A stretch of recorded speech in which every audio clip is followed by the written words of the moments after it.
Everything's running. Hey everyone, how's it going?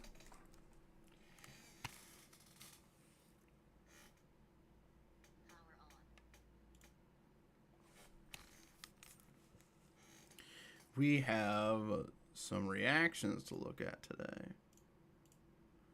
So let's get to it. Spy drops. Whatever the hell is that?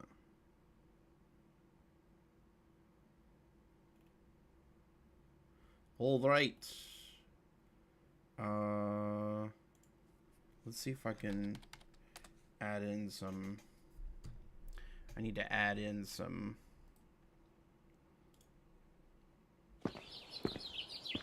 Nope. Need to add these in so I have them.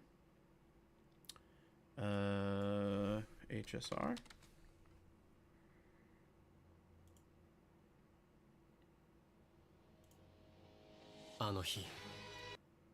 Live. Here we go. Open a new tab. And then we have the Gacha revenue. Let's see if we can find it. Is this the website? It is.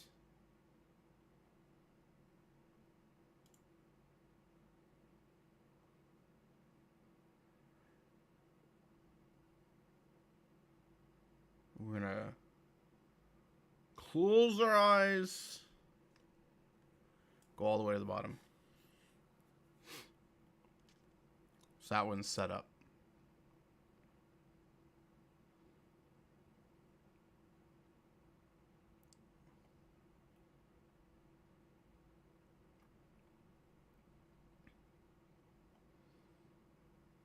All right, we're good to go. First, we're going to go through Honkai Star Rail.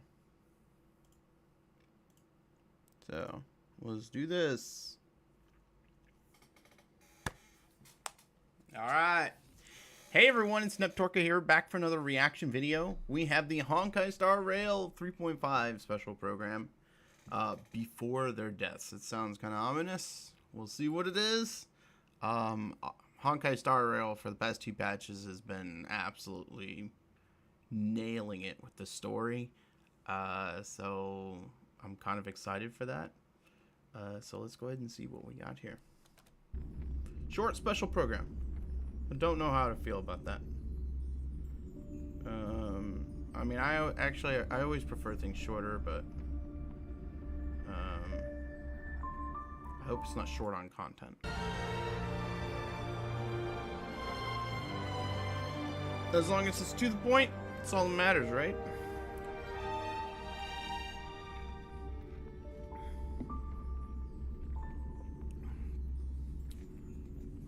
Alright, let's get to it.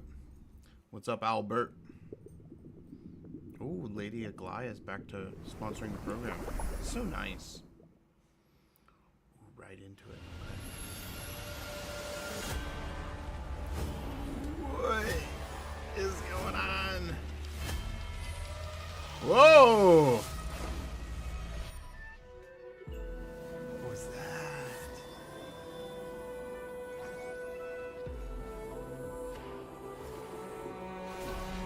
Naxa, Cypher.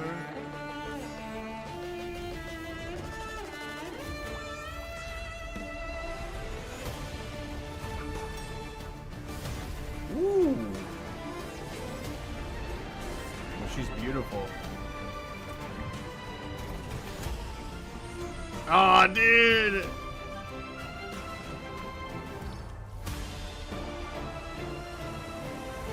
This looks sick! Was that Castris? No. Oh, is Welt finally gonna get down there?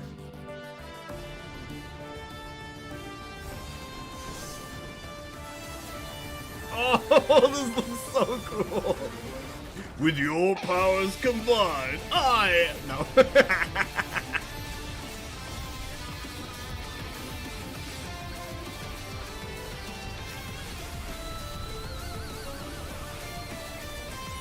Who is is that girl? Who is that girl?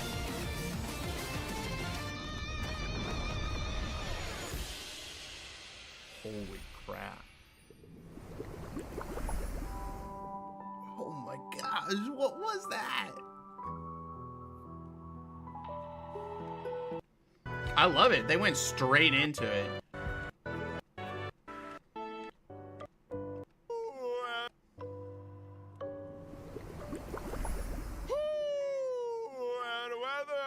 Your world has a day-night cycle. Good morning, good afternoon, and good evening. This is the Honkai Star Rail version 3.5 special program. I'm your host, Albert. I love Screwlum. Our three guests today are all renowned figures. So, let's give them a warm welcome. No need for formalities, dear subjects. The masses have given me many titles, but here, feel free to call me by my name, Saridra. I'm Herda. No need for further introductions. Greetings, dear viewers. I am Screwlum. It's a pleasure to meet you all again. Once again, a warm welcome to you all. Ooh, oh, Albert is so honored.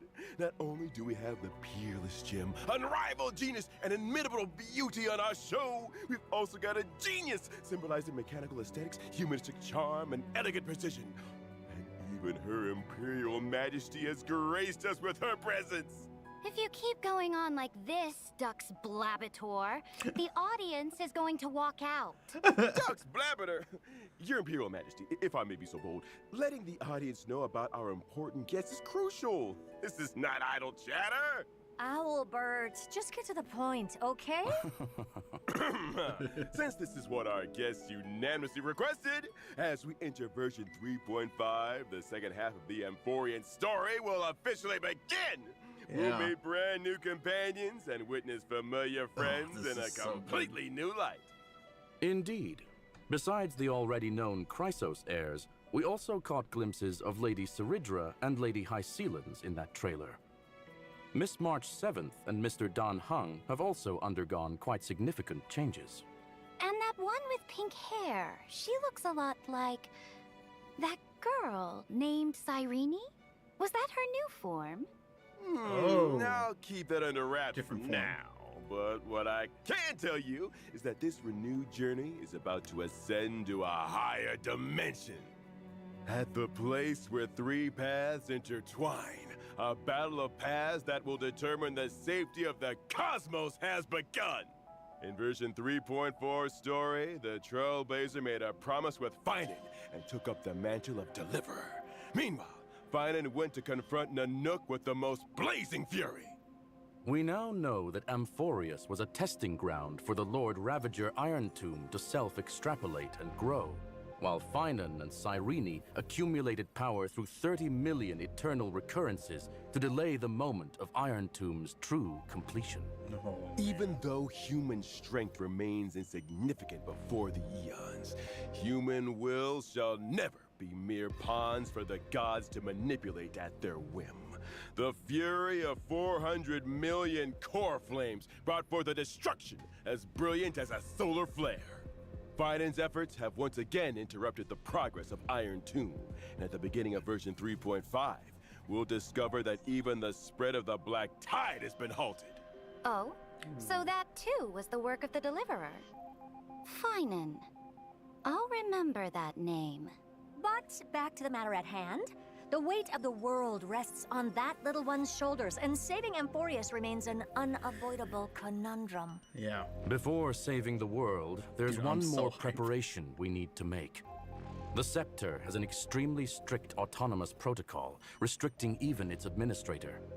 According to my and Madame Herta's speculation, this ultimate protocol goes by another name in Amphorius. The Law Titan, Talantan. Exactly! Whoa, so if we can master the authority of law before the Era Nova is complete, we can find a new break. So if we can...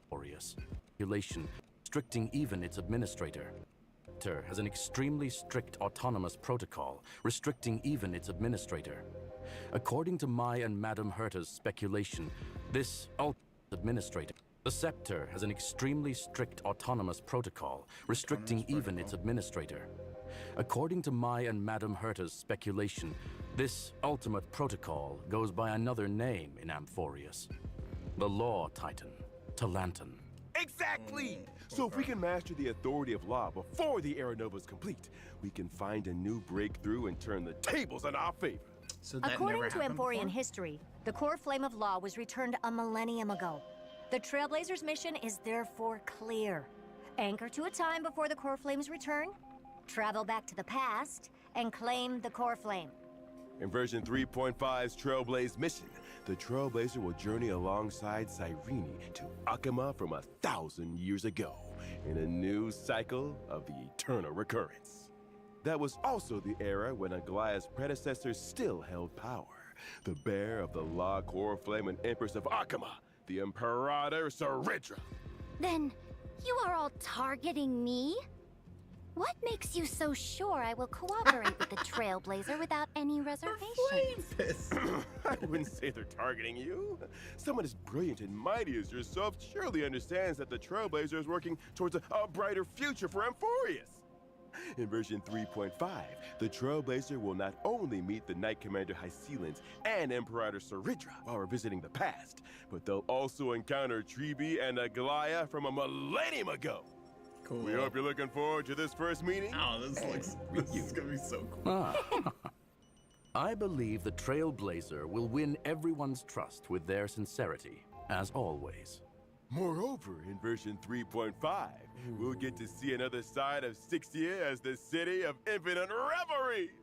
Legend has it that in the coastal city-state, encircled by rainbows and ocean currents, the festivities never cease. People indulge in endlessly refilled honey brews while music flows without Rome. pause through every hour of the day. But those residents in the city don't look too friendly, do they? Better watch out. Don't be so quick to celebrate. And don't think you can just brush this off. This involves the core flame of law. Do you really think it'll be that easy? Indeed. Since it concerns the ultimate protocol, that old Intellitron will definitely pay extra attention. He's very likely to step in and personally intervene. That is no longer just a possibility. The Theoros Ligus has recently arrived at the Holy City and already sought an audience with me. As for what he said, it was interesting, to say the least. Going from an observer to an interventionist is quite the unusual shift. While it shows his plans have been seriously impacted and need urgent revision, it also means the Trailblazer will face even tougher challenges ahead. Something's off. If he's just a regular administrator, this level of dedication is way over the top. Who could this old Intellitron really be? Maybe Ligus's true identity and motives will surface as we continue to clash with him.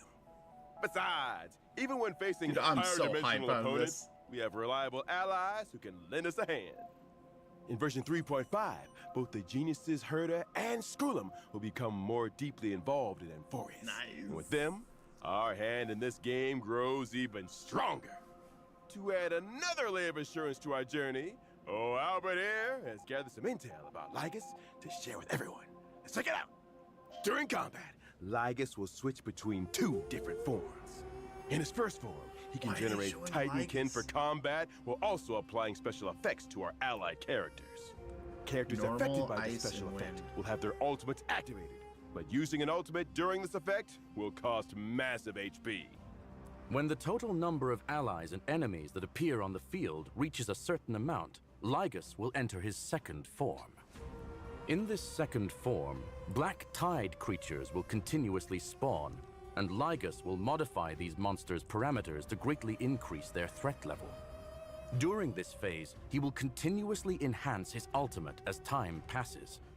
When using the ultimate, Ligus will deal massive distributed damage to all allies. Dude, he Oh? looks awesome. Is there any key information to help solve this puzzle?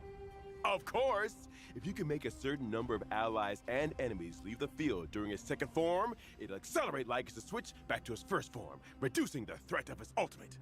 Logic. We need to quickly eliminate black tide creatures to reduce the threat and improve our chances of victory. Though it's still unclear why we must directly confront the Theoros, knowing your enemy is half the battle. Dux Avis Snoopius, your intel work is impressive.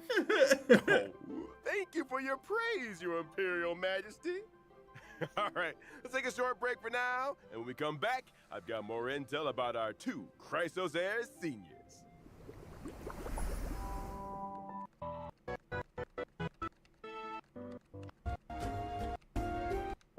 Man, Hycillens looks so good when I saw her in the previous match.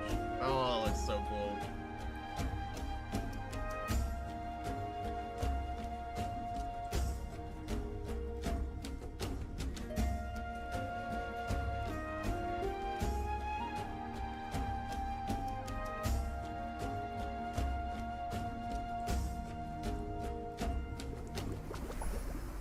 Hey!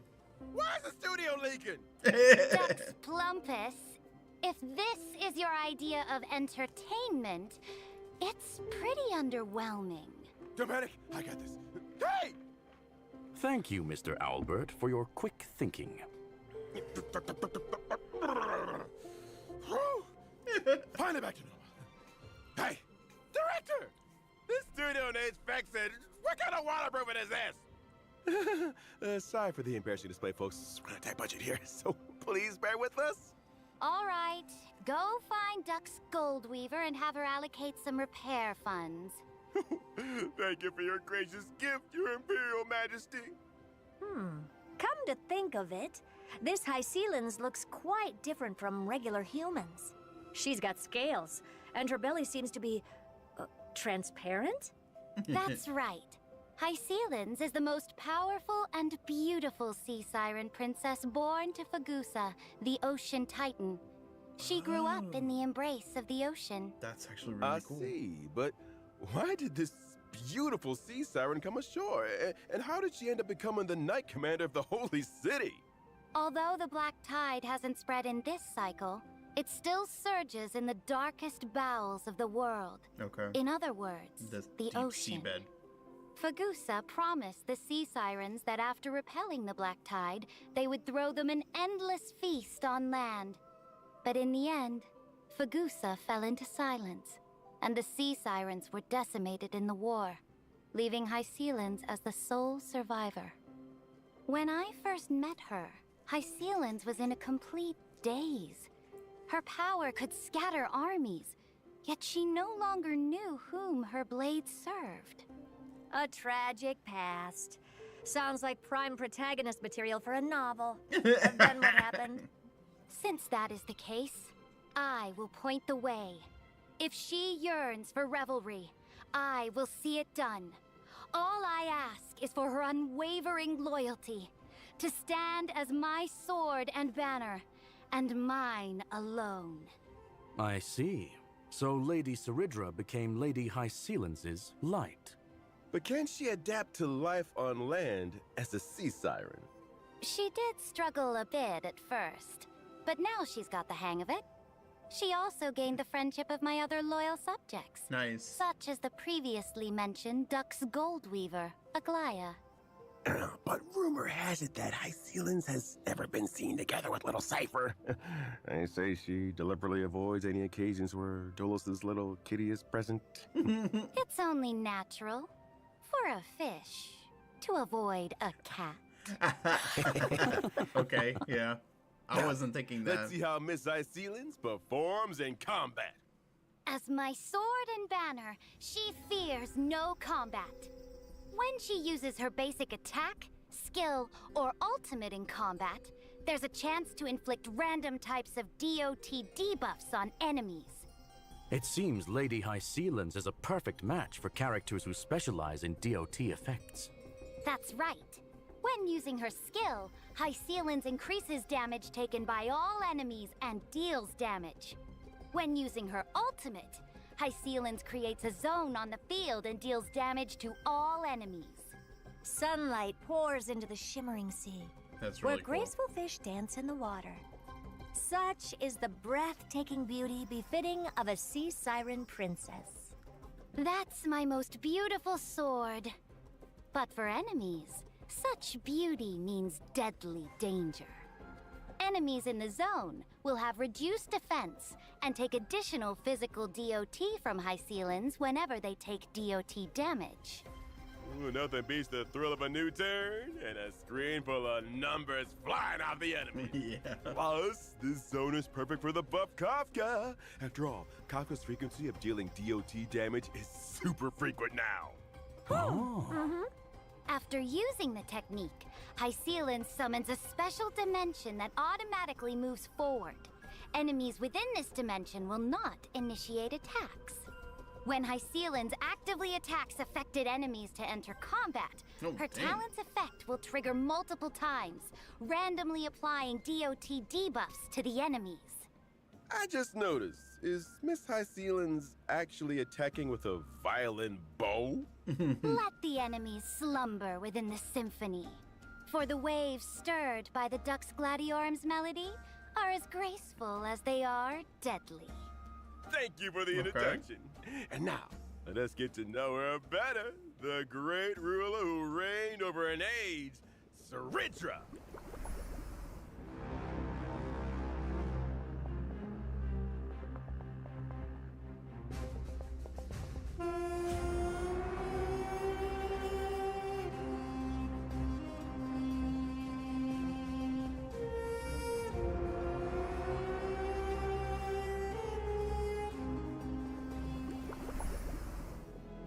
Saridra, the great Imperator, supreme commander of the Holy City, initiator of the first Flame Chase journey, bearer of Law's core flame, and the key figure in the plan. I love her wing. I didn't notice that until today. Amphorus's administrative privileges. Though I am absolutely a monarch, I need no songs of praise. Sweet words are but the daggers of cowards. If you're so eager to play the jester, why not just shut your beak and be the Imperator's pawn instead?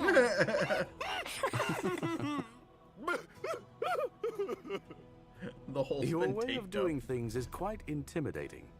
I wonder, what do people usually say about you? Ambitious and ruthlessly cruel. The Imperator never fears controversy, nor would she act for the sake of praise. I studied chess since childhood. On the board, only one rule matters. Win. I will stop at nothing and pay any price to achieve my goals. Oh, what exactly do you mean by any price? It means I won't hesitate, even if victory costs me my king piece. The only thing I want is that sweet checkmate at the end game. I remember that Aglaya was being trained as the Imperator's successor. That kind of pressure must be immense. Such pressure is nothing for the Imperator's successor. She would sacrifice the king That piece. girl's tenacity is second to none. I mean, she won't win. Looks like convincing the Imperator to cooperate will be quite a challenge for the Trailblazer. Could Mr. Albert share some more information to help improve the Trailblazer's chances? Albert do have some juicy stories about the monarch. For instance, although she was known as the first and last monarch of Akama, she actually came from a city-state that worshipped Talantin. Born in a foreign land, yet ruling over Akama. Let me see what records we have here. During the first siege of Akama, the city was breached and faced a devastating crisis. At that time, it was Saridra who led her army to ensure Akama's safety, sparing the citizens from the ravages of war. Since then, she's been revered as its sovereign ruler, governing over the Holy City. That's right. Saridra yearns to build Amphorus into a powerful, unified empire that will last for countless generations. That's why she decided to embark on the Flame Chase. When dealing with her, the Trailblazer might want to approach the conversation by discussing the future of Amphorus. And how would this monarch handle herself when facing enemies? Would you care to enlighten us, Your Imperial Majesty? I certainly can. As I mentioned before, I've studied chess since childhood, and the extrapolation of chess positions is my way of waging war. My skill can grant special buffs to one designated ally character. When the buffed character uses their basic attack or skill, they'll help me accumulate charge to level up this special buff. After leveling up, the special buff allows the character to duplicate their skill once when using it against enemies. So the same skill can hit twice. That's right. Besides normal skills, some special enhanced skills can also be duplicated. Take a look! Finance enhanced skill, which requires accumulating 4 stacks of skirts, can be used twice. In other words, when paired with Professor Anaxagoras, both his skill and extra skill can trigger again. Sink into insanity! Straight to the soul! When I use my ultimate, I'll build up charge and deal damage to all enemies. Now that's battlefield That's really control. interesting, It's but true it feels that like it's everything going is to like a be game of pretty chess. niche. All about planning and strategy. Also, when I use my technique, the character who triggers combat will receive the special buff at the start of the next battle. Keep this in mind when planning your battle strategy. With such a far-sighted commander leading our battles, who wouldn't want to serve under Her Majesty the Empress? Naturally, mediocrity has no place on the throne. The one who shall lead all of Amphorius can only be, and must be, me. However, after experiencing Syringe's story in version 3.5, you might discover that there's more than meets the eye behind this cold imperator. Stay tuned! Now let's take a look at the version 3.5 banners.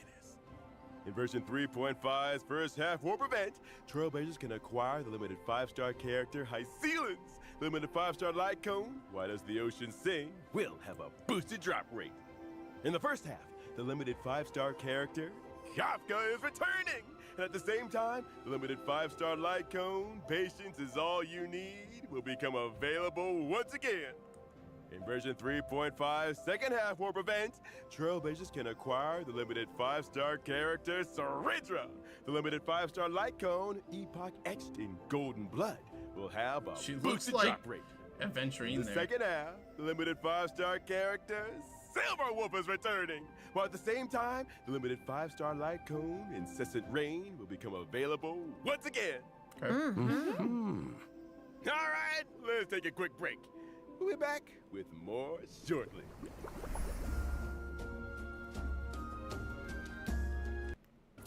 More reassuring.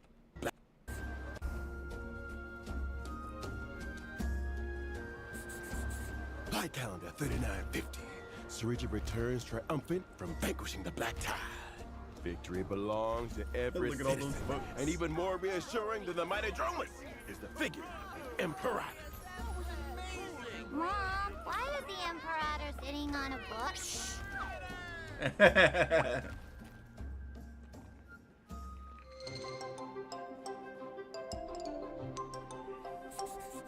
Light calendar 3959.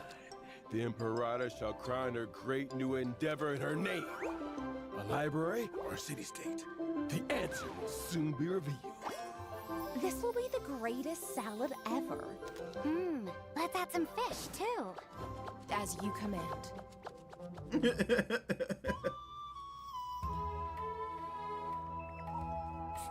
People often say that the Flame Chase Army's undefeated record was thanks to the Imperator's strategies. One afternoon in Light Calendar 3960, we were fortunate enough to witness. Checkmate. Why can your chess pieces fly? Behold, my new Dromus Legion. How do you like them, my dear subject? Welcome back! Now that we're halfway through the feast, it's time to grab some food and fill those bellies. In version 3.5, the Chrysos Maze Grand Restaurant will make its debut. During this event, Trailblazers will team up with Chrysos Heirs to run a restaurant in ID's Elysiae. Running a restaurant with the Chrysos heirs? That sounds familiar. Where have I seen that before? Weren't we supposed to save the world? What's all this about opening a restaurant? Actually, it's the story that Cyrene told us. Oh? Even though it's just a story, I don't remember it that. holds infinite possibilities and will create many beautiful memories. Let old Albert tell you all about it. First, this restaurant's customers are quite special. Our purpose in opening this place is to serve delicious food to the little fairies from the members' maze and bring a new lease of life to this abandoned restaurant. In the restaurant, the Trailblazer needs to take on the role of restaurant manager, run the establishment, and win the approval of fairy customers. Also participate in the regular members' maze. If this is like the food Nikkei review, one, it's earn gonna be stars really step by hard. step, and ultimately become a 4-star Memshalem restaurant. All right. Then what's the style of this restaurant? And what dishes do they serve? Salutations, dear guests! We specialize in authentic Ides Lyciae haute cuisine. Please look at a menu carefully created by our native-born chef from Ides Lyciae, which only uses local organic ingredients. Today's special is our fresh lettuce salad, made with all-natural organic greens and paired with our signature dressing for the crisp, refreshing taste and a smooth, lingering finish. Our chef who prepared and mixed the salad right at your table, offering you the full ceremonial experience. Salad? Oh, looks good. What else have you got? We also have the colorful salad and the city salad. Wait a minute. Why is everything salad? One reason is that Mr. Finan, one of our head chefs, specializes in salads. And the other reason is the restaurant is still in its early stages. So we're a bit limited on ingredients and supplies. However, as your management level increases, the Trailblazer can unlock more menu items, expand the shop size, and recruit more members. And to meet the customer's demands, the Trailblazer will need to work with everyone to grow various ingredients besides running the restaurant. Now, our 2 agricultural experts in Accent Hyacinth and the helpful field fairies will join forces to guide the Trailblazer through the planning process. It looks like we won't have to worry about ingredients with Anaxa and Hyacinth around. Leave it to the professionals. One dare say it finally bears the semblance of a contender for 4 Memshalem stars. Of course, having ingredients alone isn't enough. As a restaurant manager, the Trailblazer needs to consider many other aspects. For example, the ingredients you grow should match the restaurant's current recommended dishes to maximize operating profits. Leveling up dishes can enhance quality and increase the average spend per customer. Proper staffing in both the kitchen and dining area is essential to reduce customer wait times and increase table turnover rates. Purchasing specific facilities can also boost the restaurant's reputation and attract more customers. Plus, different fairy customers have different personalities and unique dining preferences.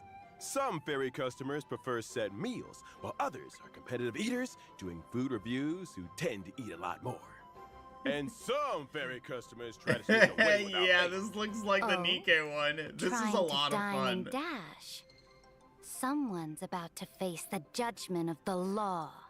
While running the business, you'll often face unexpected situations that need the Trailblazer's decision-making skills.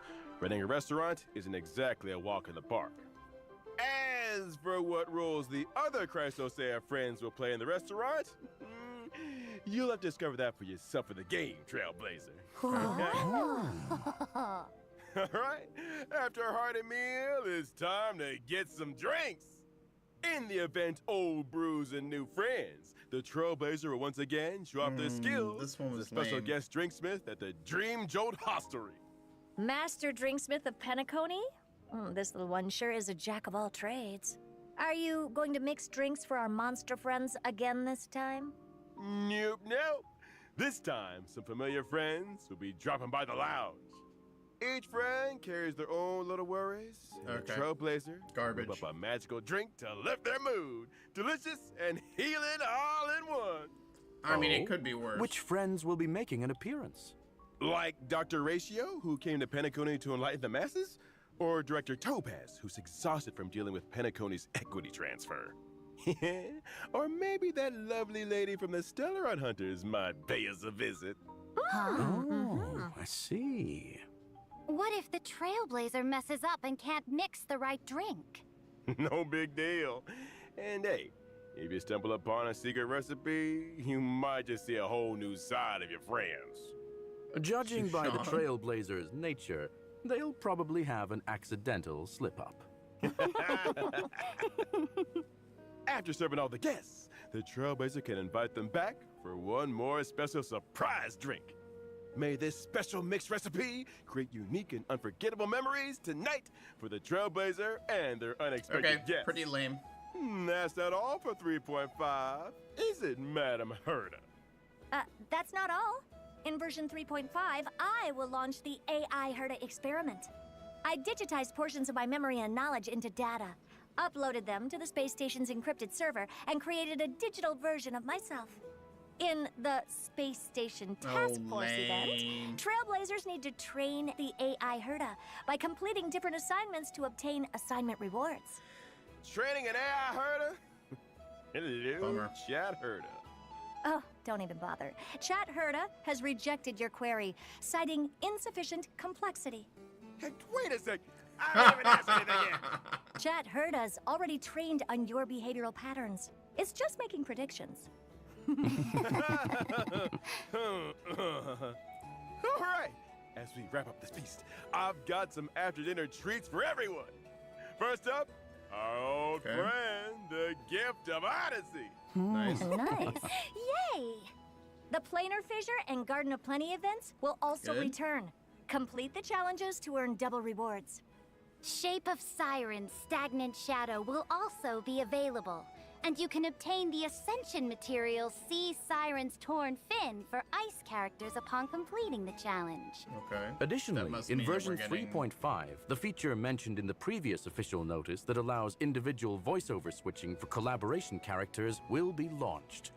Trailblazers will be able to switch interaction, combat, and idle voices from the current voiceover to the original licensed audio.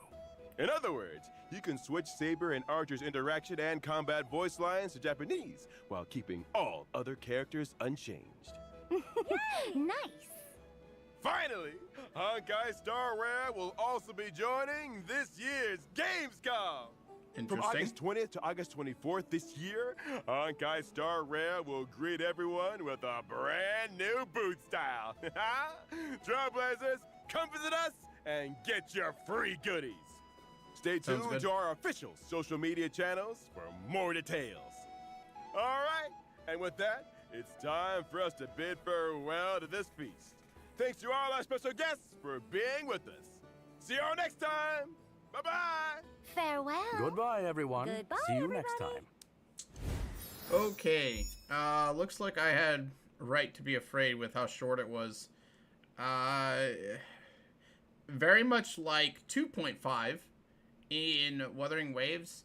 It seems like 3.5 in HSR is going to be... It's going to have to be entirely carried by its story. It can do it. It definitely can. Gosh, I want to see this. Whether or not... You know, I don't know. There's some really interesting stuff in this trailer at the beginning. But basically, everything boils down to the story being really good. And the past two stories have been absolutely insane. They've been so good. I hope it can keep up. I kind of predicted when 3.0 came out that it was going to take a long time for the story to get going, but once it finally did, it was going to be absolute slammer after slammer. It's going that way, but you know, you never know. So I'm hoping that it is. I'm excited for Hycelin's. Saridra, she's maybe kind of niche. I'm not too sure about her. It's kind of like I gotta see other people play it. I would love to get Hycelin's, but if she requires Kafka too much, like, I don't really care much for her. And then I think I'll also have to pay attention to drip marketing to see what's coming in the future, because if we get something like this March here, it's gonna be pretty sick. Before we go, let's take a look at some of these. So we have... I'm assuming that is supposed to be... with the chains. Yeah, this is, I can't even think of it. This is My Day's hometown. Custom Kremnos. That's what it is. Oh my gosh. That's My Day. And then there's Castris. There's 2 heirs. There's Hyacinth. Now this one's interesting. This is a... Let's see.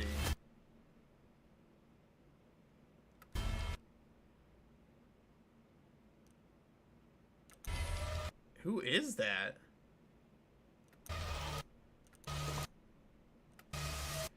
Oh my gosh! It looks like March.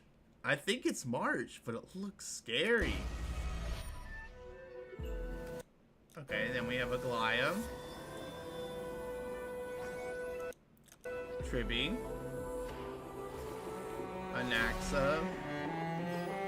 Cypher. Wait. Was that Finon?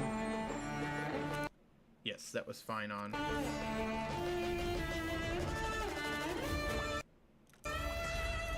I'm guessing that was Lygus. Ceridra. Isolins. Don Hong. So I wonder if Don Hong's gonna get something. So it looks like that was March 7th. Look at that, man. Erda, which is sick. And then this is all of the Crisis heirs right here. Ceridra, Tribby, Castris, Isolins, Anaxa, Aglaya. There's Cyrene. Whoa, what was that one?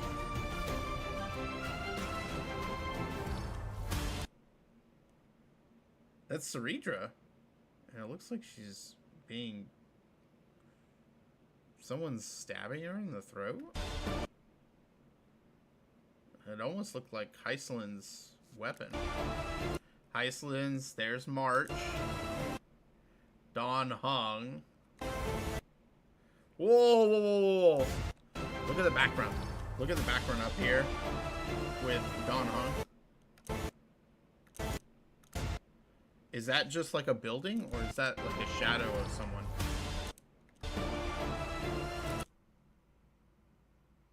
Oh, that's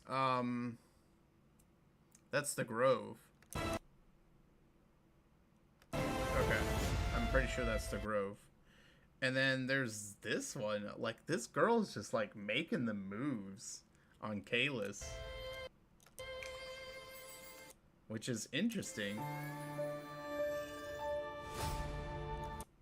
I love this here. Whoa! Okay, no, that's Cyrene, March, Don Hong. Okay, yeah. And let's see, Sunday's added in there. There's Silverwolf all the way over here. And Blade, I think. And Black Swan. And Kafka and Firefly. That's interesting. Why are they there? My Day, Castris. Black Swan's still here. Upgraded Don Hong. Man, this is so interesting seeing this, like, what some of this means. I'm trying to figure out. Screwlum. Oh my gosh. This March. What the hell? Emo March. Cyrene is like a must pull for me. Like, no matter what, I have to make sure I have enough for Cyrene. So if they drip market her, I'm going to be really skimpy on, you know, attempting to do pulls for Hycelins or Ceridra if I decide to. Ooh, man, her eyes. And he looks a little different. Yeah, he does. He looks more like a warrior, as opposed to his, like, more like robe, mage-like appearance of his Imbibitor Lunae.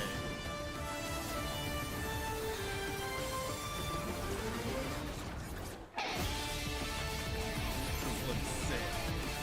I don't know what that is. I don't think that's Lygus. Whoa! That image of March with the umbrella?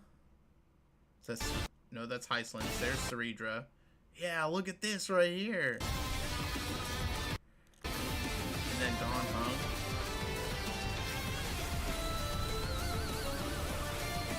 And then this right here. Why is she? Man, she's got her hands all over him. She looks good. Like, I have to get that unit. Look at that.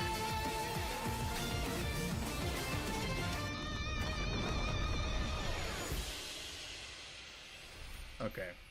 Man, I will say that the trailer hyped me up so much. It looks so cool. But unfortunately, it looks like this is going to be completely carried by the main storyline. I hope it can carry it. I'm not sure. You know, maybe it's because 3.4 was so big in terms of what was put out there in terms of characters. They maybe want to have a kind of a step back for a patch. I don't know, but I'm a little concerned about the patch overall. But overall, I was super hyped through the trailer, so I really enjoyed it. I hope you guys enjoyed this reaction, and I hope you guys are excited for this. But that's going to be it. Hope you guys enjoyed this reaction, and I will see you guys in the next one. NepTorque out. See you guys. All right.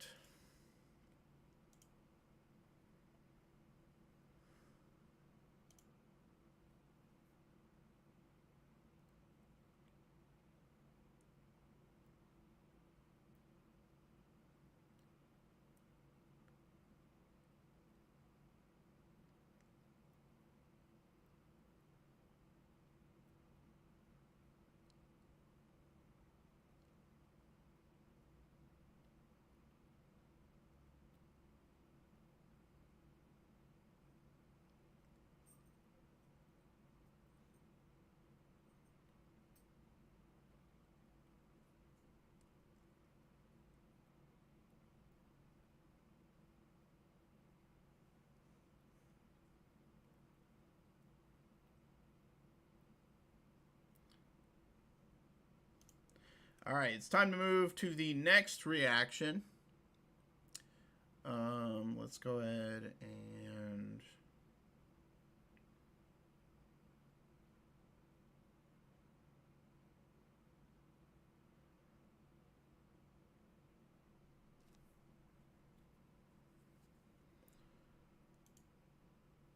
remove this, and we're going to look at the Alice character demo.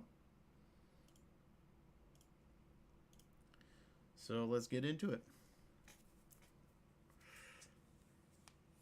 Why is this search bar up here? I don't want it there. All right, there we go.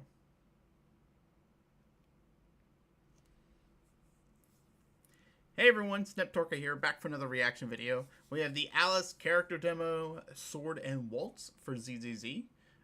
She's a really cute character, so I'm interested to see what they've got going on here. So let's see what we got.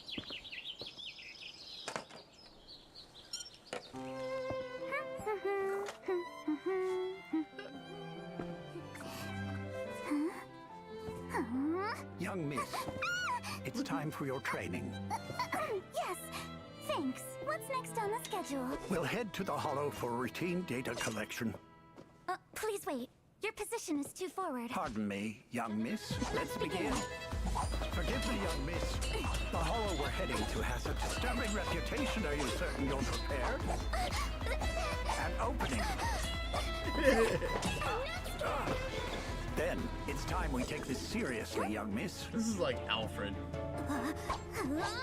That's horrifyingly ugly! It seems you've reached peak form, young miss. This place doesn't look frightening at all, does it? It's elegant, peaceful, and surprisingly symmetrical. Looks like we've got some guests who forgot their manners. Such beautiful composition! Ruined! You can't just grab a lady's tail like that! Has no one ever taught you to bow before a duel?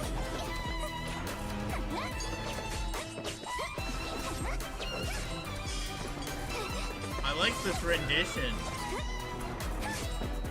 I don't know the name of the song, but I recognize the song.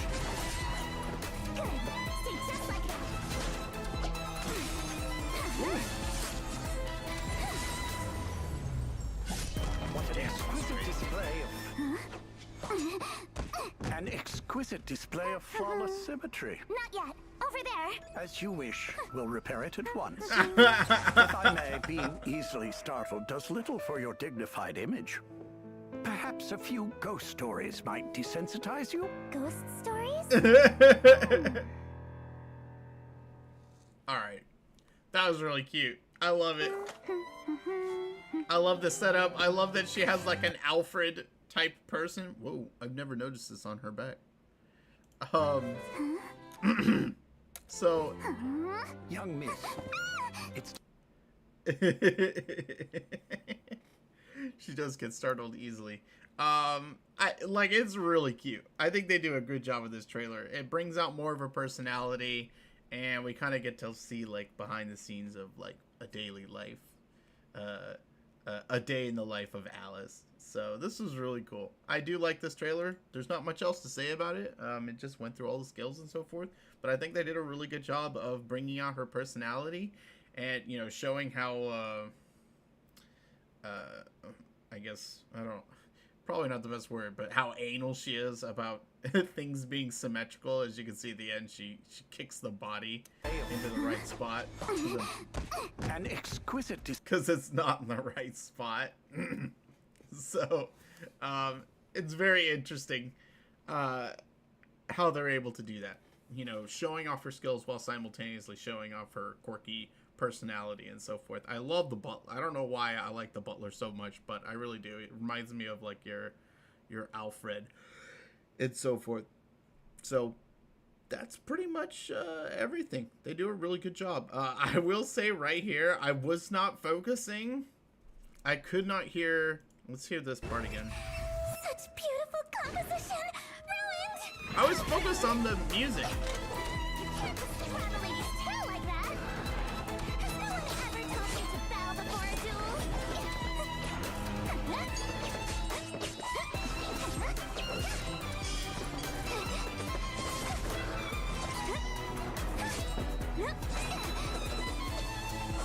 Okay, so she doesn't say much. Stay just like it!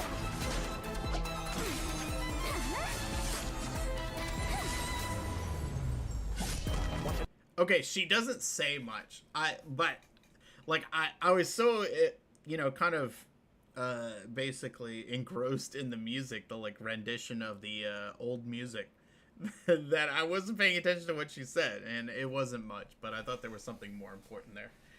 But overall, man, great trailer. I hope, you know, everyone who wants Alice out there is able to get her. I think I'm personally waiting for next patch.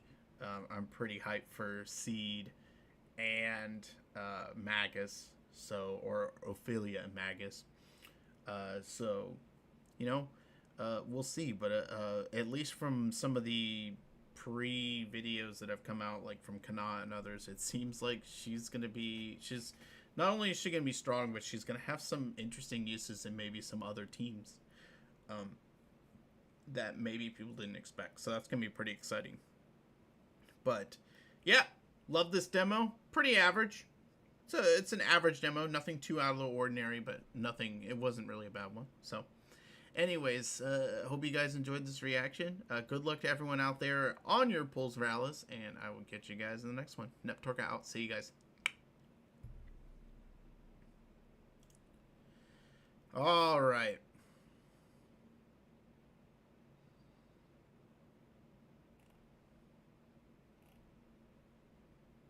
Oh, I wanted to see this.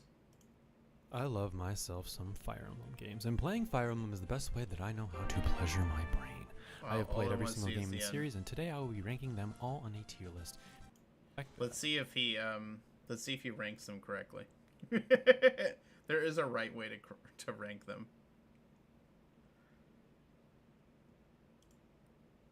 But most of them are not going to really make it past C tier, if I'm being honest. I really love the series. It's my favorite game series to play when I'm just feeling a little bit down. I can go almost to anyone. Some of these favorite games are going to really make it past.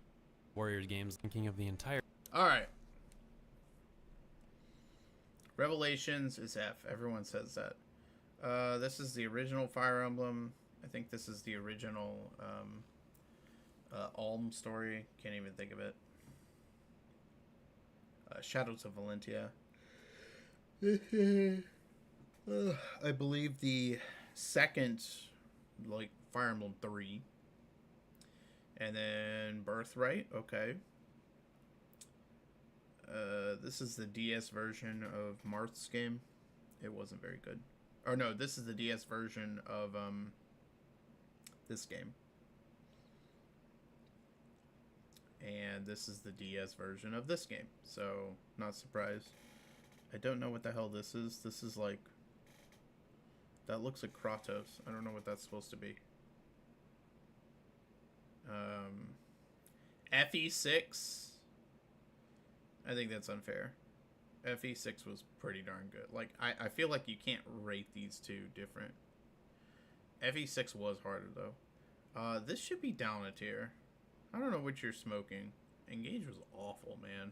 Don't put it in the same tier as Three Houses. Three Houses was so good. Conquest. Radiant Dawn was here. Okay. Echoes. Regular Fire Emblem. And then... I can't, like, trust me, this game is not... Oh, my gosh. And this game, he's nuts. He's crazy. This is some bizarre... Some bizarro ranking here. Alright. Let's get to it. This is the last reaction I gotta do today.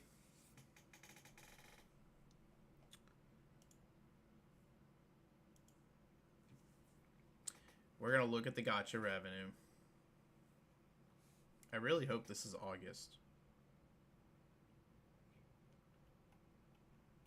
I have no way of telling whether or not this is August.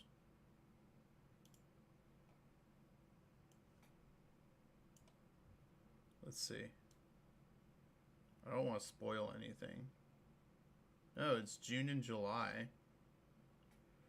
Wait, no, yeah, never mind. That's what we want, is July. Alrighty, here we go. It's time for some Gacha PvP. Alright, hey everyone, it's Neptorka here. Actually, I should probably not do an intro like that. Give me a second, guys. Oh. Hey everyone, it's Neptorka here, back for another reaction video. We have the Gacha revenue for the month of July.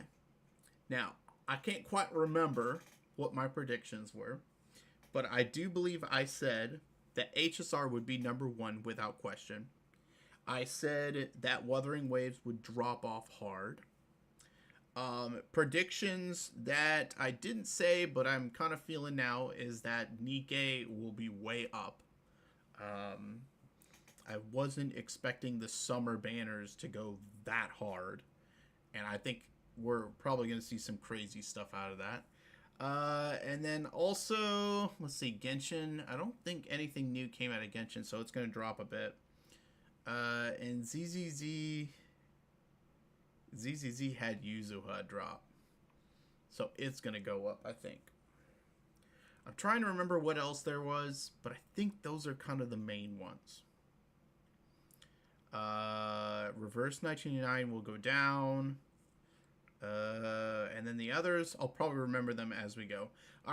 This is the full list, so I'm gonna skip through a lot of these real quickly. I didn't want to get the picture this time, because if I have this, I can actually like open him up and see basically from different regions, which is what I want to do.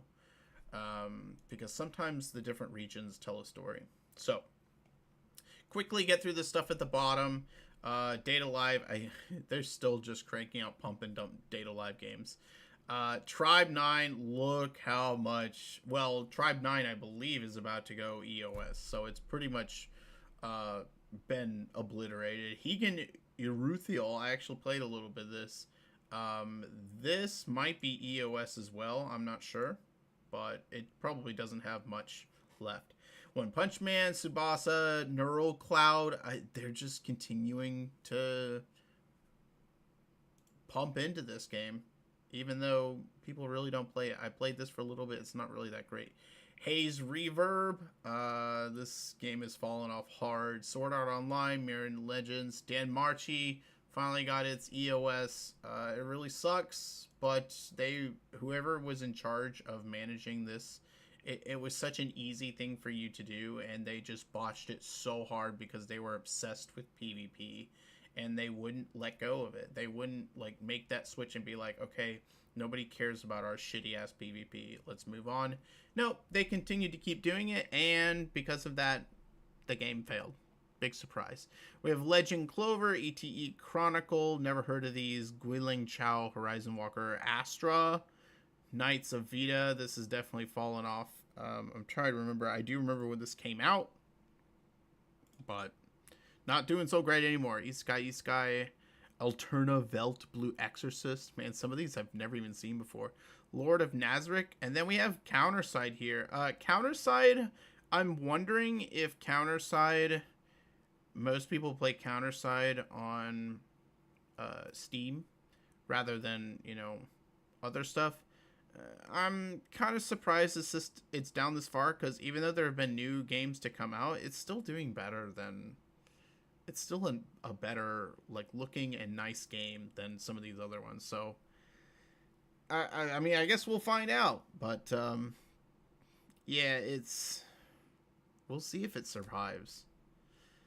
I haven't seen it in a top 10 list in forever. This, I think, just goes to show that it's barely surviving, but I don't know if that's because most of its income's on Steam now, or it's because it's really dying. I no longer play it anymore. It's still downloaded on my basically on my computer, but I mean, we'll see. It's got a great story, so if you ever want a great story, just go in and watch Counterside. It's wonderful. Re-Memento, this is on my computer, but I just like there's several games that I keep wanting to play, but I keep, you know, dismissing going into it. It looks like this game just isn't going to survive, which is a shame, because when you compare something like this to Etheria Restart, I think this is way better. Yet Etheria Restart's getting all the credit, and this is kind of like your classic example of not being able to advertise your game properly. Causes, you know, basically this kind of drop off, which sucks. Girls Frontline still hanging in there, even though Girls Frontline 2 is around. Grand Chase, Starseed. I've been kind of interested in this. This is another one I've kind of wanted to look at, but I just haven't gotten that into it. Mormons. This is another one that I've actually just heard about this. I'd never heard about this before, and I'm kind of interested to see what it's all about. I'm at this point where I kind of need to, like, group up, spend some time, and play through some of these games that I've had interest in for a while, but I haven't done anything yet, so I can just, like, cross them off the list. They stop sitting in the, like, maybe category for me. Devil May Cry, Mormons, Idolmaster, Shiny Colors. Idolmaster continues to do well. Another Reverse Blue. D4D, Groovy Mix. Black Beacon. This game is just going to continue to plummet. It's just, I don't know, it's just not really good. I had it on my computer for a while. I mean, I tried it out. It came out earlier this year. It's just not that great. And I think it eventually will go away. Outer Plane, this is kind of the Smilegate other game that really failed. It basically tried, I don't know why they tried to double up on the same, like, kind of, like, make a competing anime for the anime game for the one that they already had. I don't know why you would do that, but that's what they did with Outer Plane, and it's, you know, it's failing because of it. Hopefully that will not happen with Chaos Zero Nightmare, which hopefully should be coming out this year. We have Eversoul.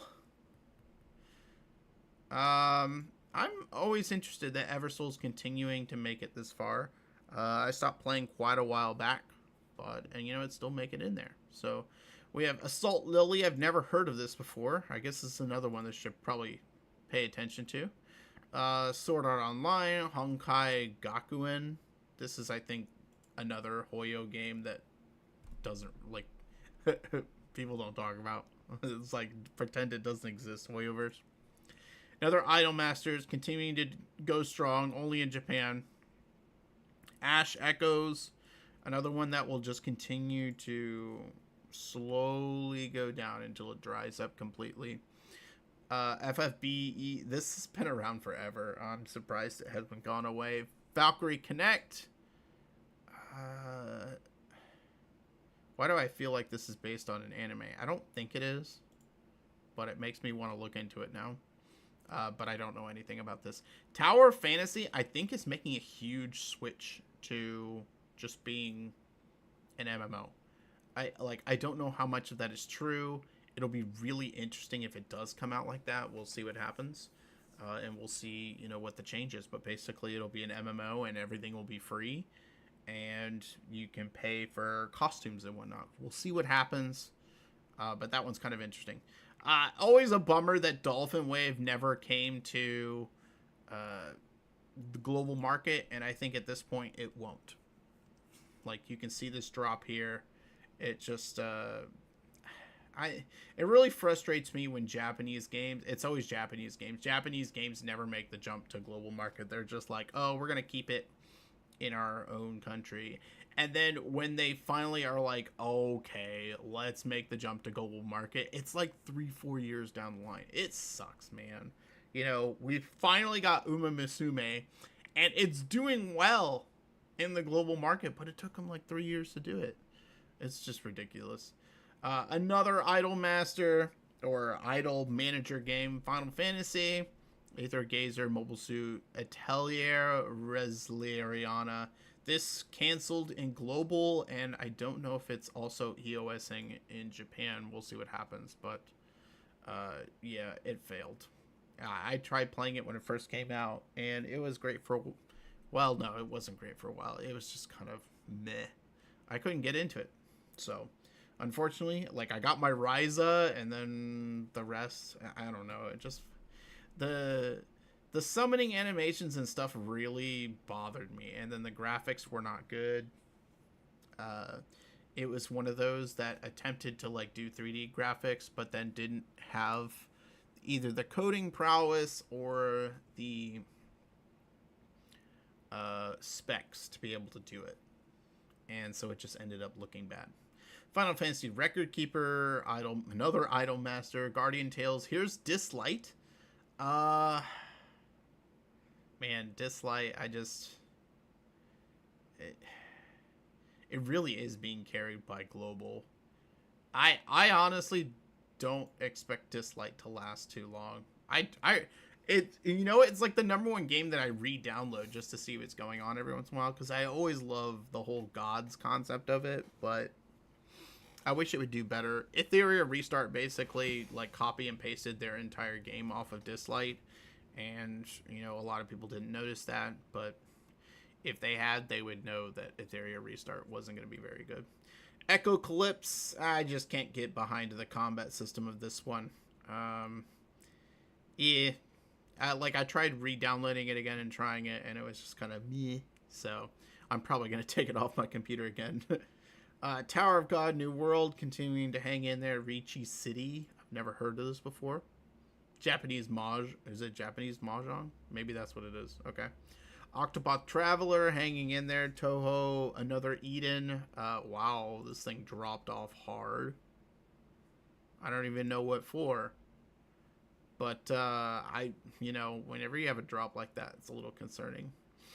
We have Sword of Convallaria. I honestly wasn't a fan of this when it came out, and I think it's going to continue to just drop and not be very successful.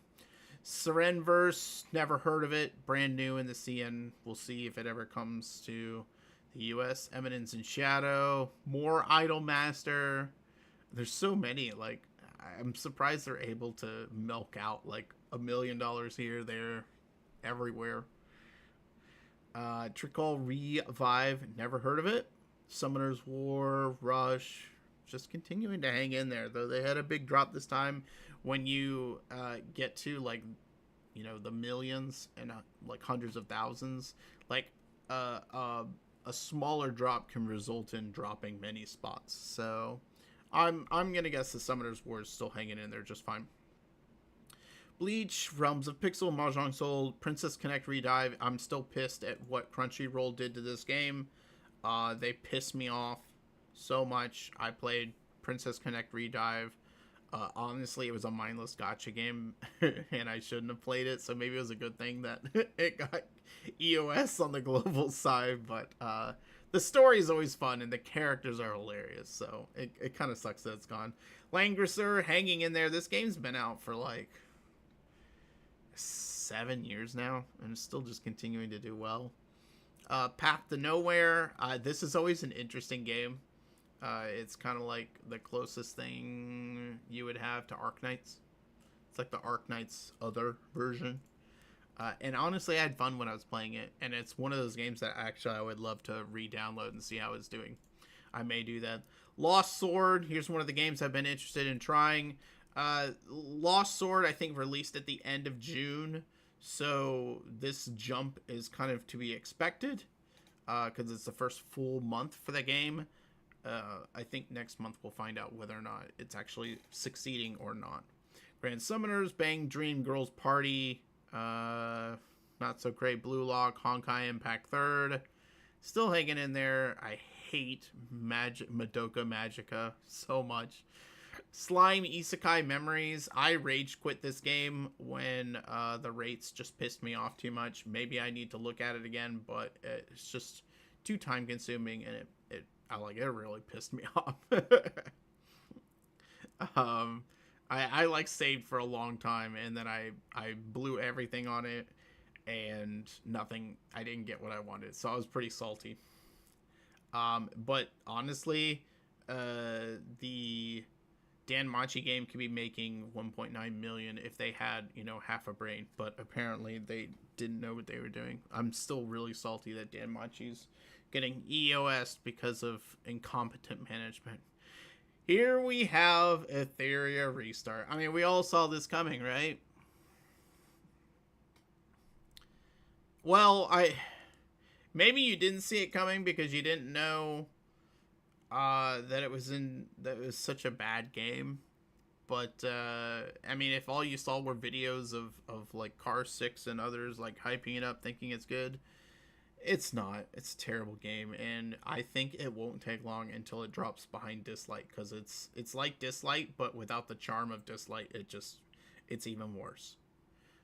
This is going to continue to just fall off and plummet, and I think next month it's going to go down again. They're going to be in trouble real quickly. Marvel Mystic Mayhem. I know nothing about this game. I've heard some. I've had some. Basically, some followers have been playing this game. They've been enjoying it, but I know nothing about it. We have Fire Emblem Heroes, once again, just getting the same amount. Big surprise. This is global. Like,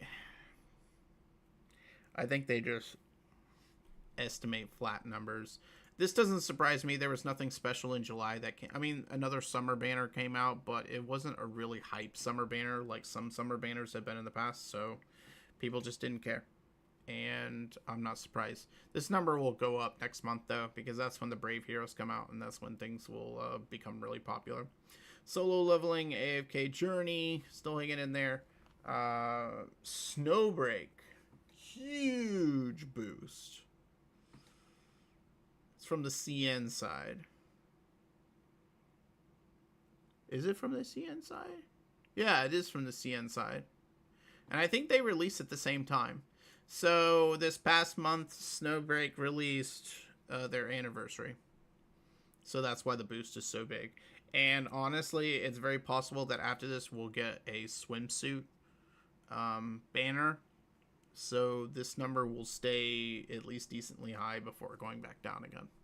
So Snowbreak is still eating good. I'm glad that they kind of revived themselves. I enjoy Snowbreak. So I'm glad that it's continuing to do well. 2.3 million is nothing to scoff at. Heavens Burns Red. continuing to hang in there. Probably could have been making a whole bunch more money had they just launched on global the same like if they just launched on global in China when they did in Japan. Idiots, look at this, their 3.5 anniversary, and these guys are like just now getting their, like, I don't know, half anniversary.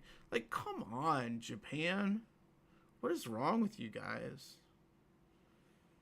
This low number right here is like, it could have been like probably combined. If you combine these two, well, maybe China would make a bit more, but if you combine these two, you'd probably be making around 2-3 million more. I mean, sorry, you'd be making about 3 million. But no, not making much because you decide to hold off forever. Never heard of Love Brush Chronicles. I'm wondering, is this a Girl Coomer game? Might be. Punishing Gray Raven, still doing pretty good. I don't know if they had anything big come out, but yeah, it's doing pretty good. One Piece Ambition, huge drop off for Reverse 1999. This is to be expected because last patch we had, or the previous cycle we had, let's see, there was Recoleta, and then 2.7 came out, and it was Kipperina and Hisabeth. And honestly, those aren't going to do as well as before, because we had part of a 0.5 anniversary in June, and then we had extra stuff, and also because people are saving big time. They're saving big time because the Assassin's Creed combo is coming. Now, you can see most of their revenue was in China. I believe that's because they, back in June, they had their, one of their anniversaries, and they had big units come out. So now everyone is saving. Global, you name it, Japanese, they're saving because Assassin's Creed collab is going to be coming out in a couple of days, and it's going to be huge. It's going to be so cool. This number is going to shoot right back up. It's going to be awesome. I'm so excited for it. So this will probably shoot back up to, it could be one of the highest numbers that it's ever had, because it's going to be everyone together getting the same, characters for the first time. It's going to be a global release for Reverse 1999. We'll see how good it is. But I'm excited for it, and both characters will be released in August. Ezio is coming out in a few days, and then Cassandra will come out like on August 20th or so. And man, it's gonna be really cool, and I think this number is gonna jump up really high. Let's say around 8 million. I think that's where it's gonna be. We'll see if I'm right. Maybe people aren't really interested in the collab, but from what we saw on the collab live stream, they did a really good job of incorporating everything together. The art style of Reverse 1999 with basically the historical value of Assassin's Creed, meshing it together. It looks awesome. I'm super excited for it. Tokyo Debunker, don't know much about it. Same thing with Disney's Twisted Wonderland. Yu-Gi-Oh! Wizard Variants Daphne. Honestly, I thought this would fall off more by now, but it seems to be doing pretty well. Globally, it's hanging in there. 3 million. I have no clue what just came out in it, but it's doing good. Limbus Company, same thing. I played Limbus Company, and honestly, I wasn't a fan of it. So I don't know what released in Limbus Company, but apparently it's a good one. So I'm glad to see these improvements. Dragon Quest Tact, I have no clue. Azure Lane.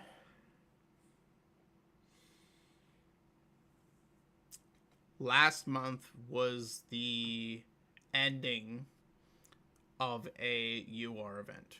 This July, as with all Julys, are usually big dud events. This time we had a collaboration, which probably helped it not fall off as hard.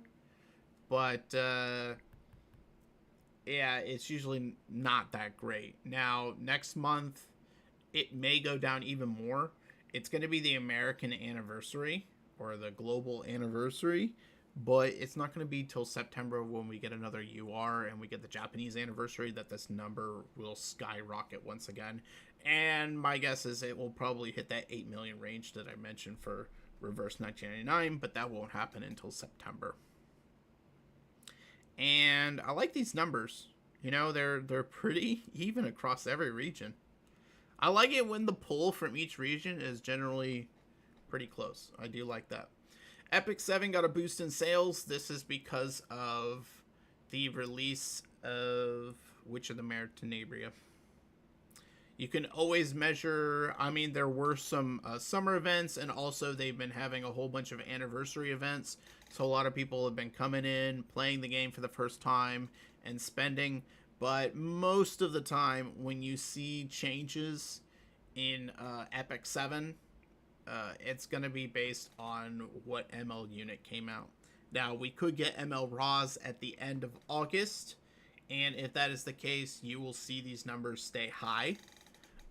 It'll emulate this 3.2 million, or it may go down very slightly because you won't have as much time to pull for ML Ross or whoever the ML unit is. Pretty sure it's going to be ML Ross.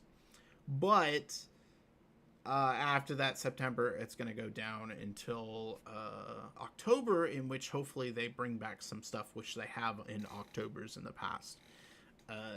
But I would expect this number to stay consistent for August, so that's pretty good. One Piece Treasure Cruise. This is, I think, the lesser of the One Piece games. Seems to be doing okay. Tears of Temis. I believe this... Isn't this a Hoyo game? Yeah. It's kind of just hanging in there. I have no clue what's going on. JJK Phantom Parade. Hanging in there. I don't know what made it go down. But, you know, it's not a huge drop-off. It's not a big deal. Memento Mori. Million increase.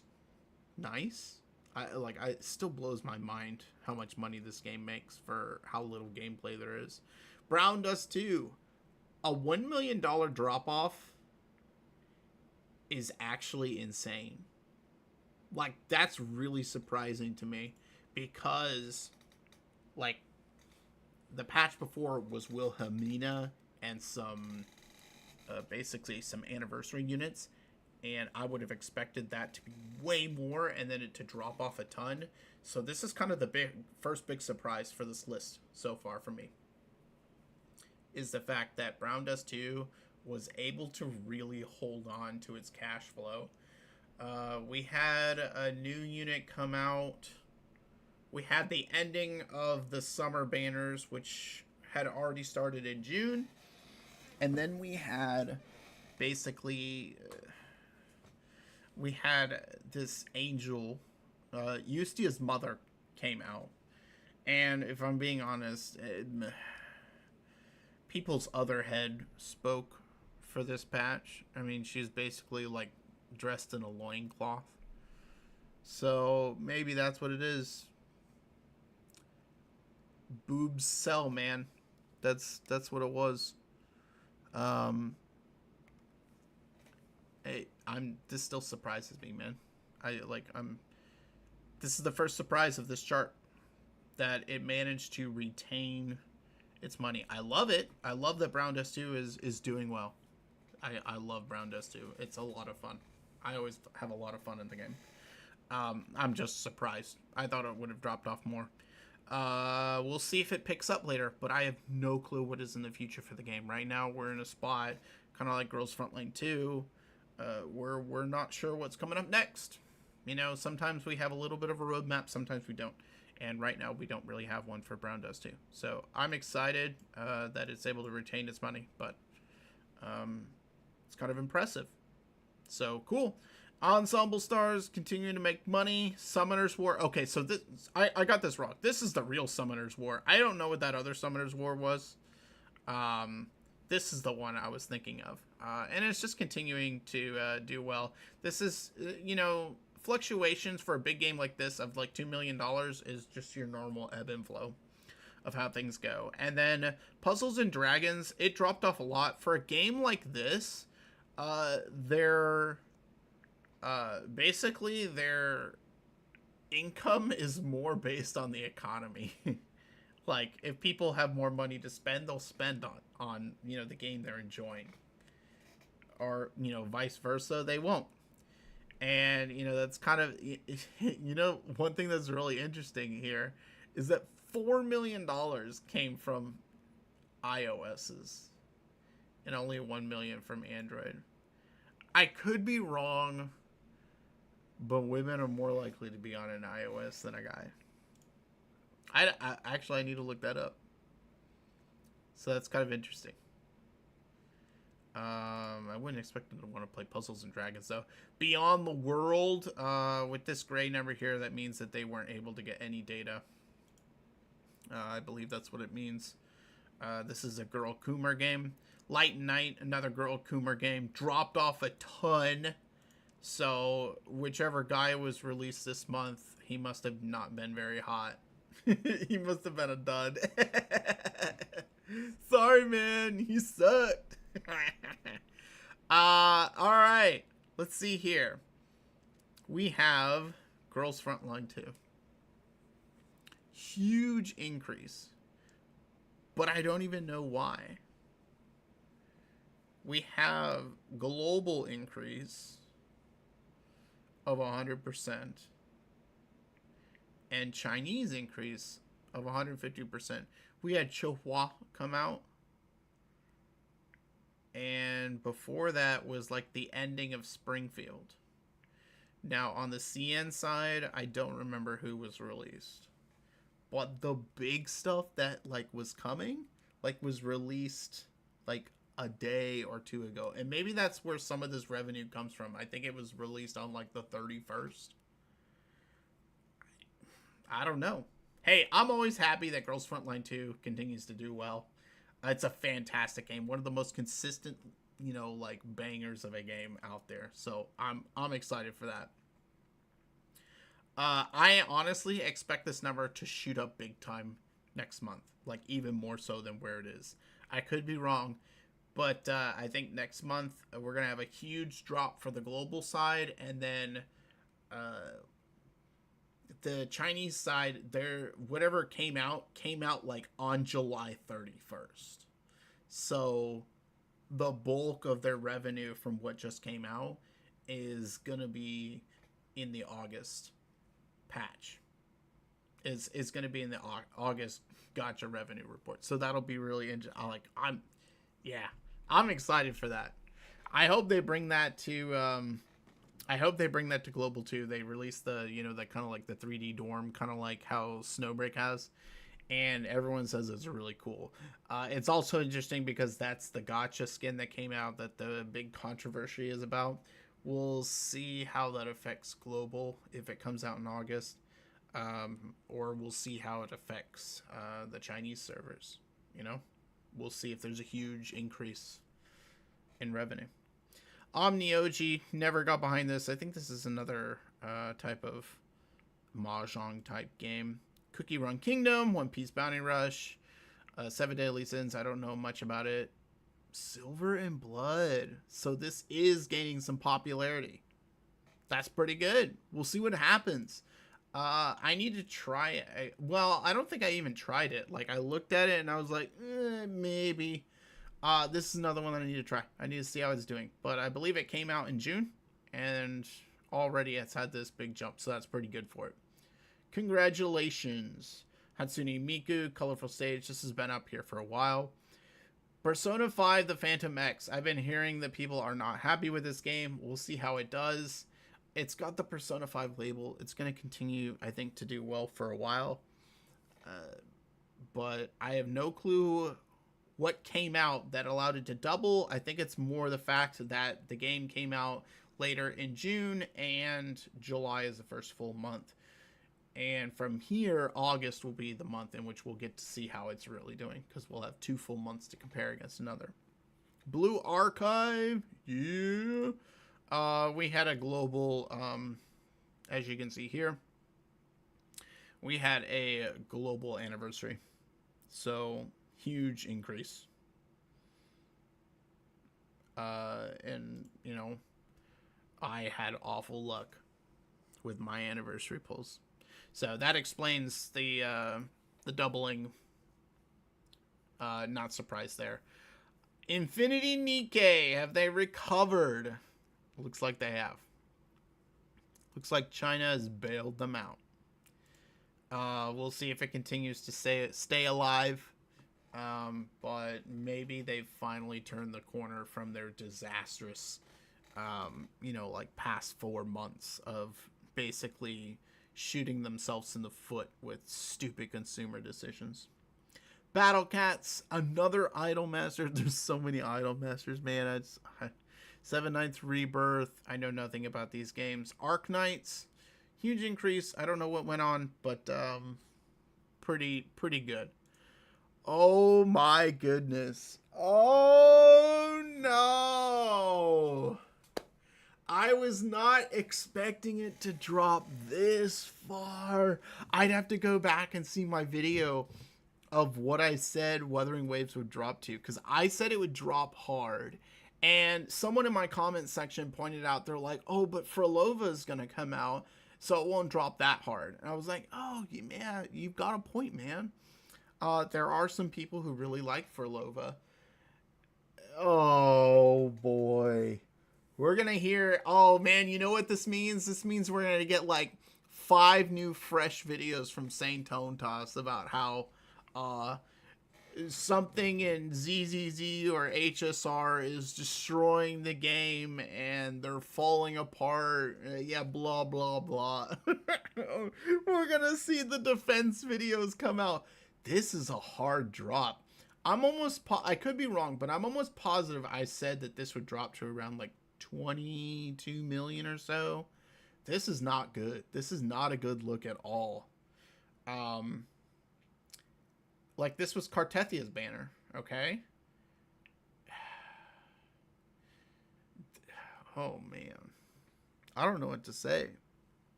Next month, we'll have Augusta.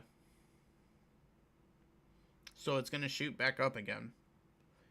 But I think this is a hard truth to see this. And as you can see, Wuthering Waves is just much more popular and global than it is in China, which is very interesting. And I think the devs acknowledge that. But this is... I was expecting more, man. I knew it would probably... I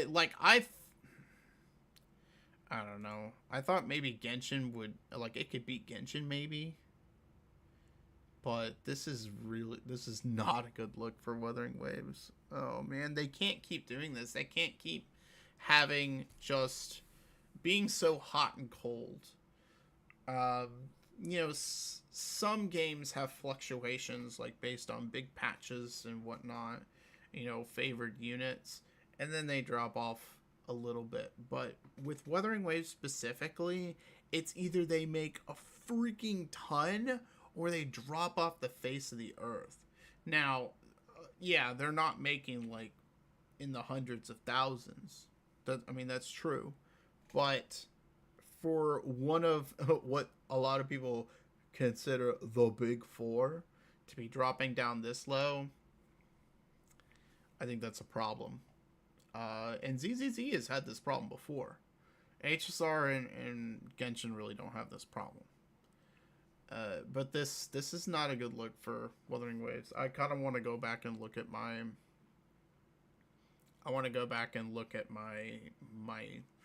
kind of analysis for June and see what I said it would drop into. I don't remember saying it would drop into the teens. Maybe I did, but this is surprise number 2 for me. I would have expected more. Dragon Ball Legends, hanging in there, doing it. This is the worst Dragon Ball Legends, I think, too. So the other one is up higher. That's pretty impressive. Monster Strike, Naruto Mobile. Man, they're making a mistake. I have a feeling this would sell in the West. You need to get it over here as quickly as possible. We have Shadowverse Worlds Beyond. I have this on my computer. It's actually really clean. It's a card game though, so I'm not as interested in it. Like, I just don't really like card games, like Hearthstone type games. So this is interesting. ZZZ. This was the Yi Xuan banner. Okay, let's go up here a little bit. This was the Yi Xuan banner.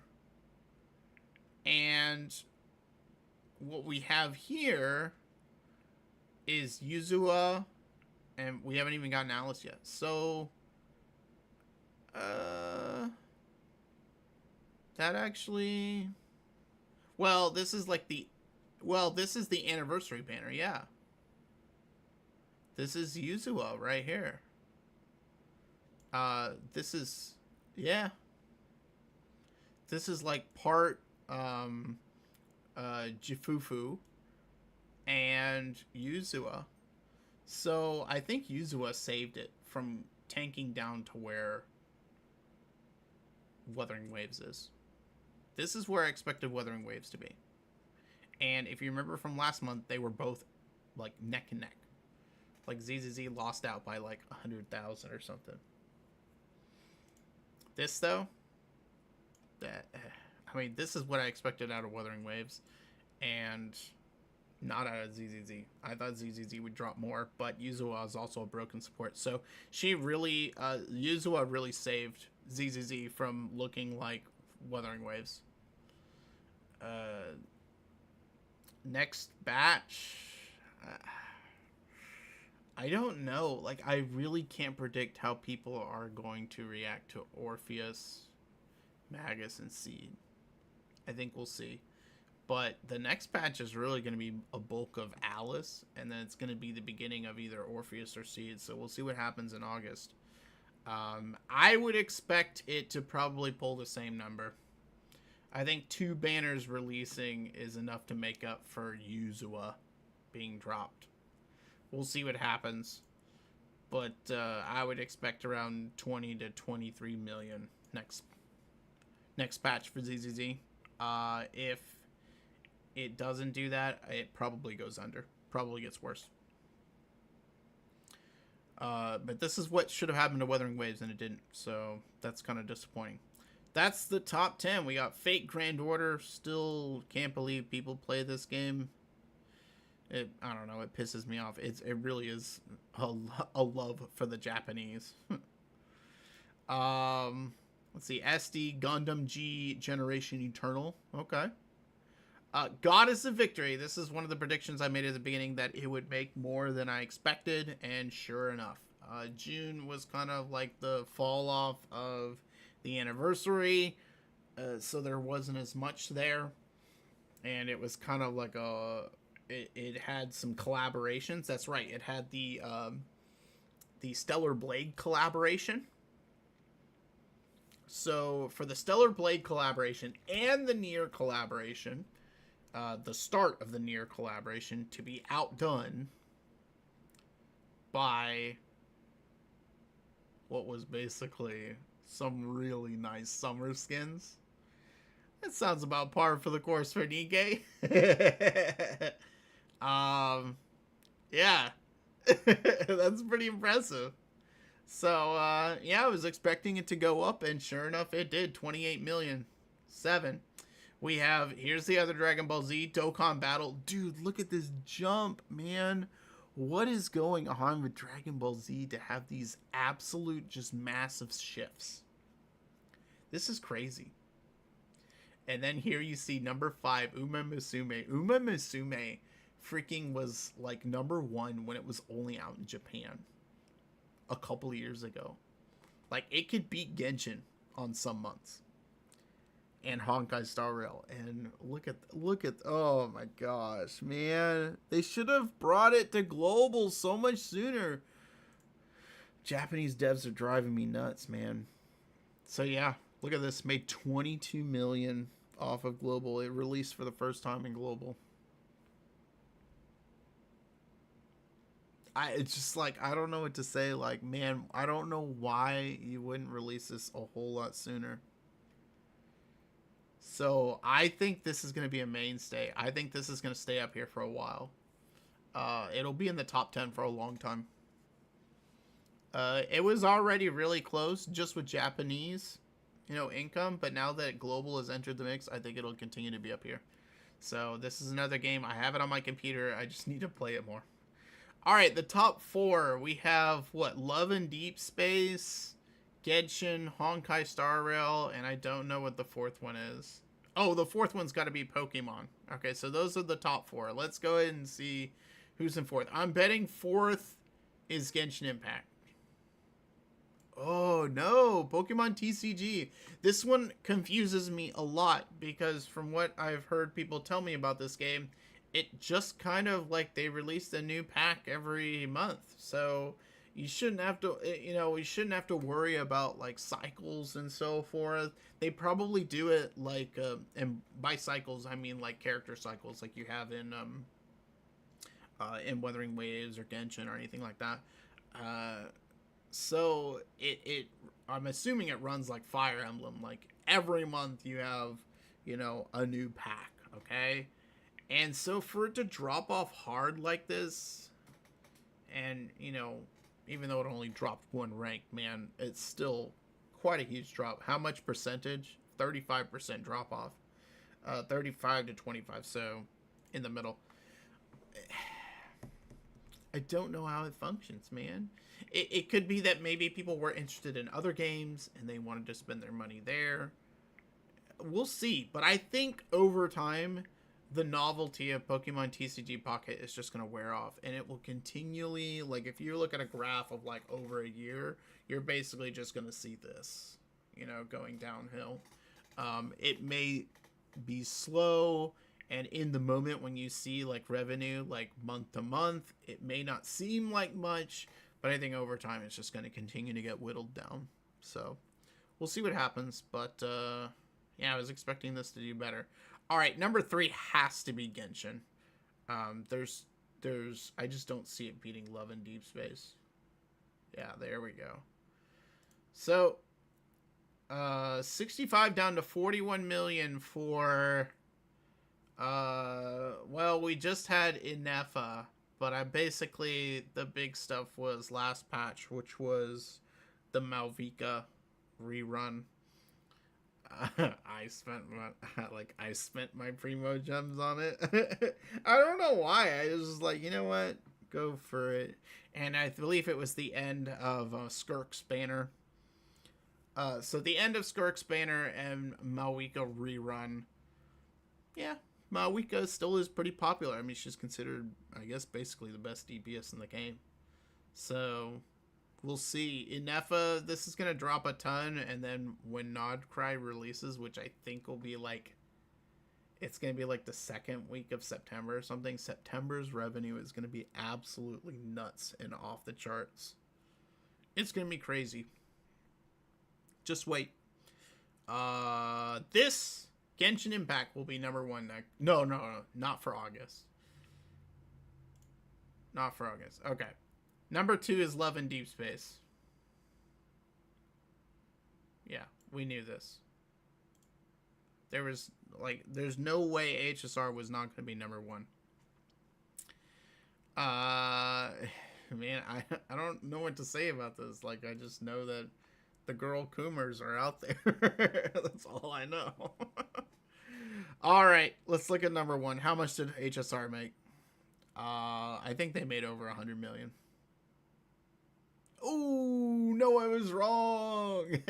I thought they would make over 100 million. Yeah, this is to be expected. We knew that June was a down month because everyone was preparing for this patch. The patch cycle for 3.5, like for 3.4, no, for 3.3 was the end of who came out in 3.3? Jeez, I don't even remember now. 3.3 like had Hyacinth, didn't it? And I can't remember who else.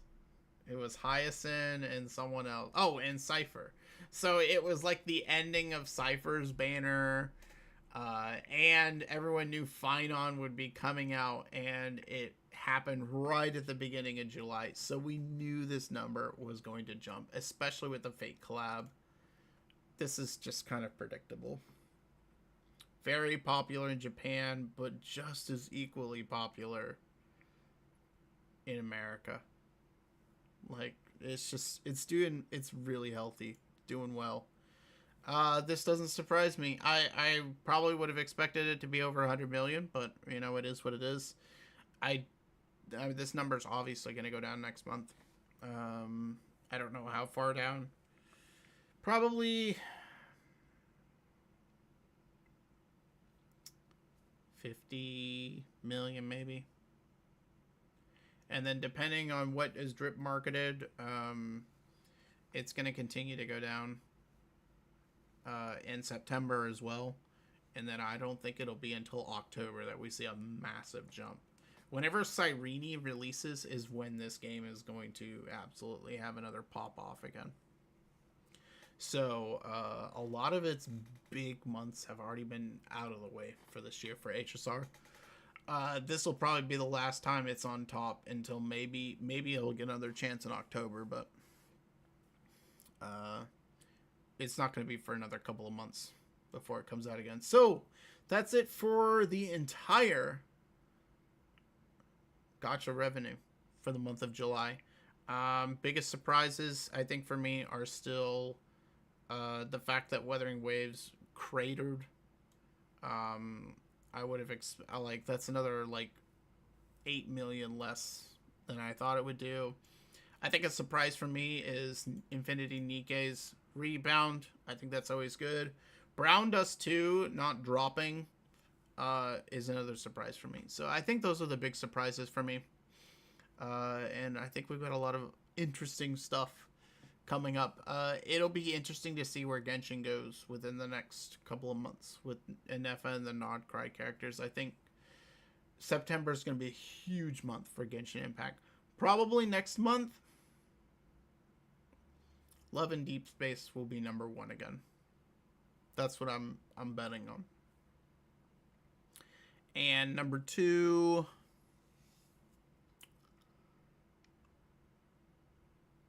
#2 will probably be HSR, maybe.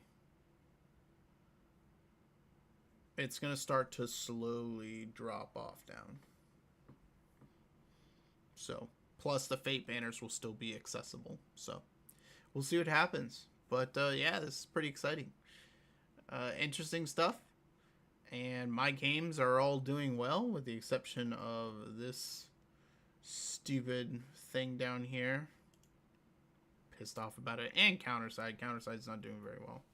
And there's a lot of games that I need to test out. I need to, like, pull this up and then just, like, look through it all and see how it's doing. Yeah. Overall, pretty good report. I was pretty much right on most of the stuff that came out back in June. Pretty much spot on for them. So, all right. Well, that's gonna be it. Gotta wrap up the Gacha PvP here. So I hope you guys enjoyed this. I hope it gave you some insight for, you know, the things that I know for games that are coming out. Probably the most interesting move on this list is I want to see how much money the Assassin's Creed remake is going to make for Reverse 1999. We'll see how that goes. Otherwise, I hope you guys enjoyed this reaction, and I will catch you guys in the next one. Neptorka out. See you guys. All right.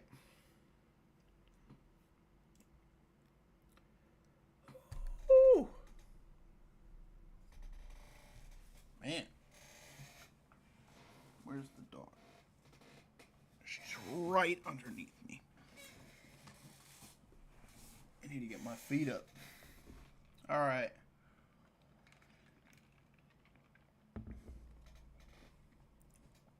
I would like to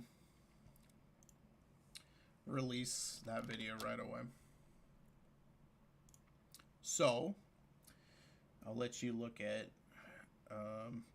2B's ass for a little bit there while I get things ready.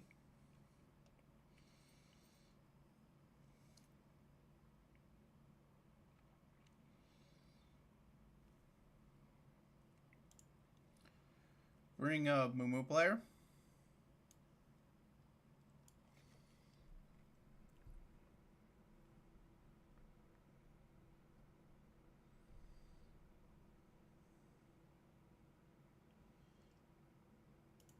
And we're going to be looking at some Azure Lane while I get this all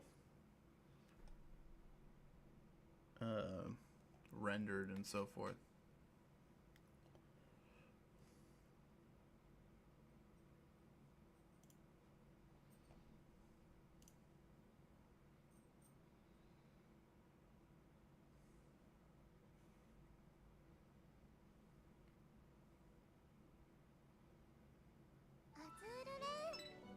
I need to play through this. Oh, my headset turned off again.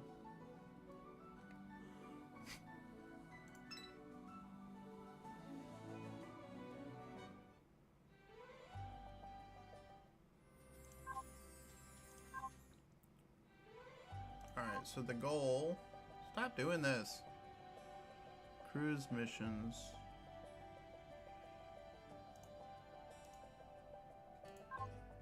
Oh no, did I miss? Oh shoot. Dunkirk meta. Alright, so that sucks. I'm just gonna leave all that there. I don't want to deal with it.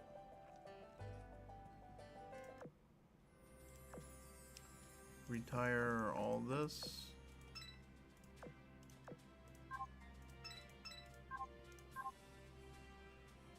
And what we're gonna do is we're gonna go do adventure.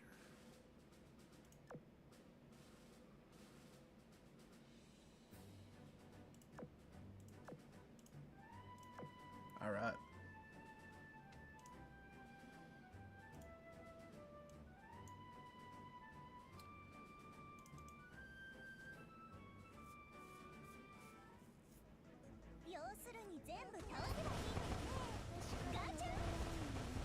Got it.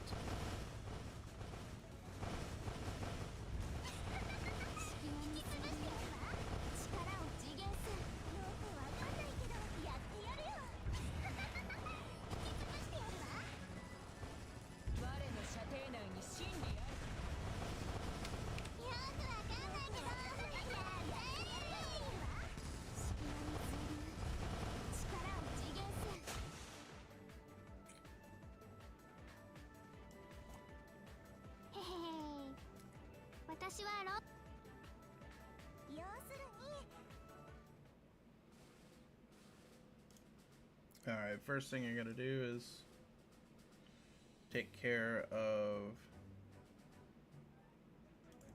the video.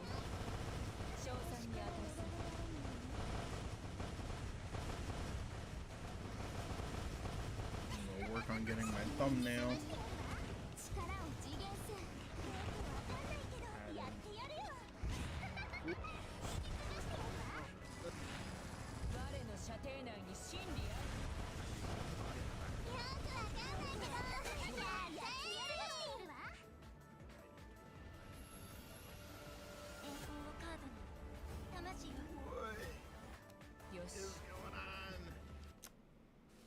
Ooh, that's a good shot right there.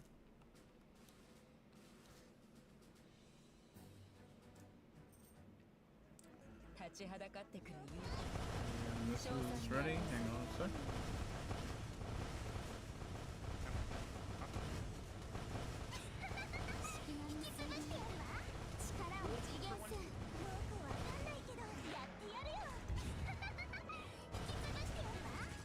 Hey everyone.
ちはだかってくる称賛に値する。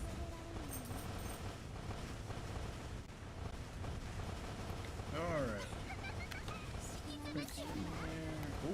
Ooh, no, that's better. Whoa!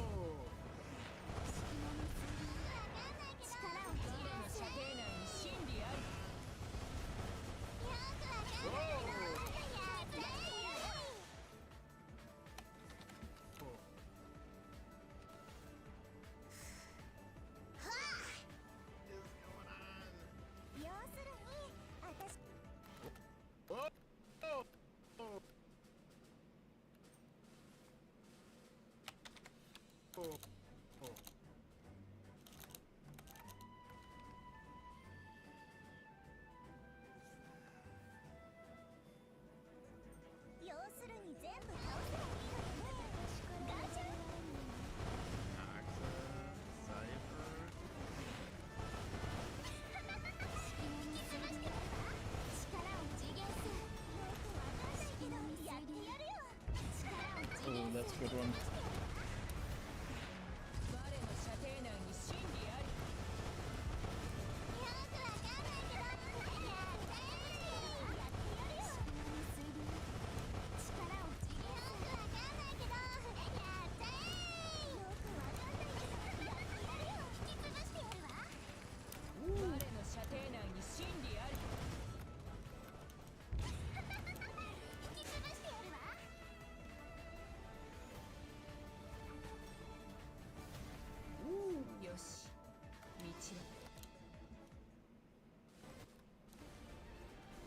She's beautiful.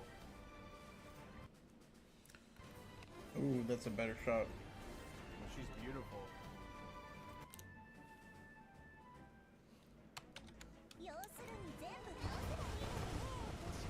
Oh, dude.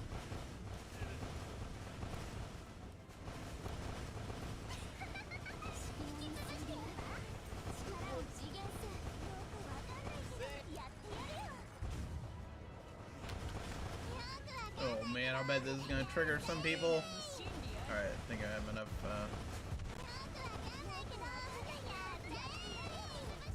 I have enough material.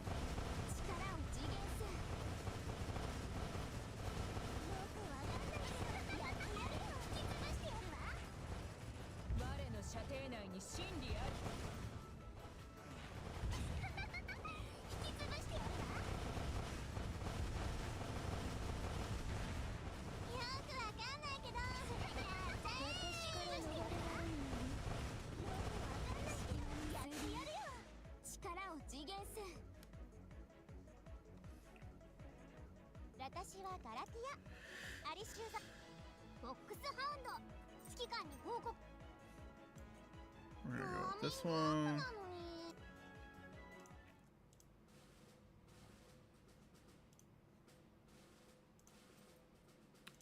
This one.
集だ。新たにあなたの部下として派遣された。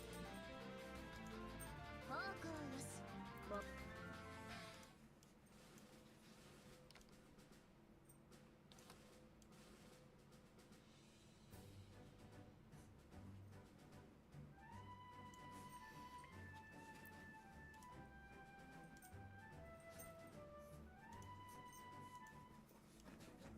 要するに全部倒せばいいのよね。ガチャ。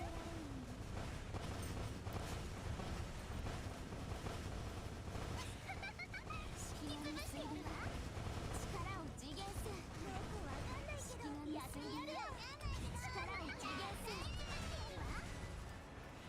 我の射程内に真理あり。力を次元す。わかんないけどやってやるよ。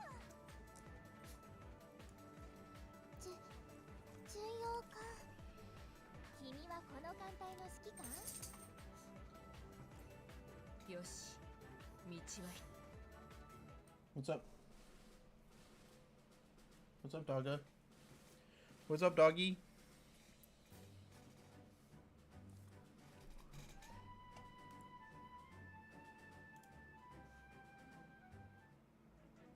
立ちはだかってくる。賞賛に値する。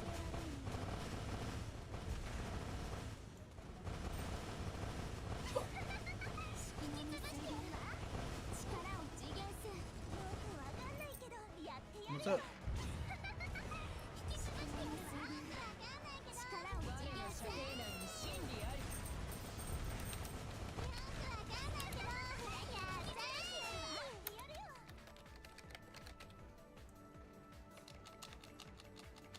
ユニオンの最初の特型空母。はじめまして、カッシンよ。私が MVP。No, I need different font. 要するに全部倒せばいいのよね。ガチャ。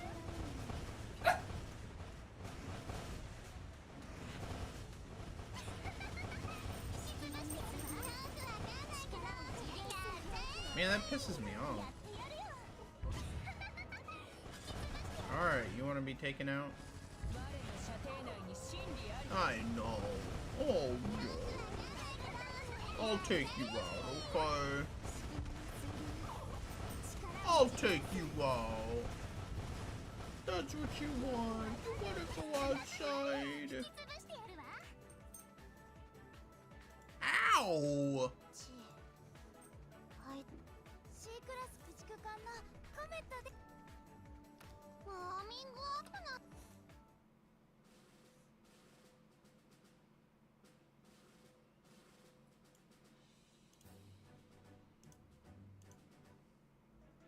立ちはだかってくる Oh, よ。 that's right. I can't 賞 do 賛 that に with 値 this. する。 Hey! We don't do that. We don't bark to get what we want. 力を次元す。よくわかんないけどやってやるよ。我の射程内に真理あり。よくわかんないけどやって潰してやるわ。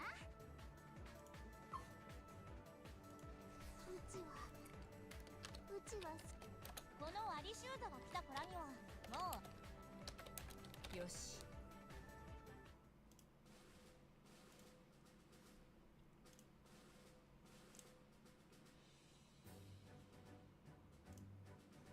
Alright, let's see if that video. 要するに全部倒せばいいのよね。ガチャ。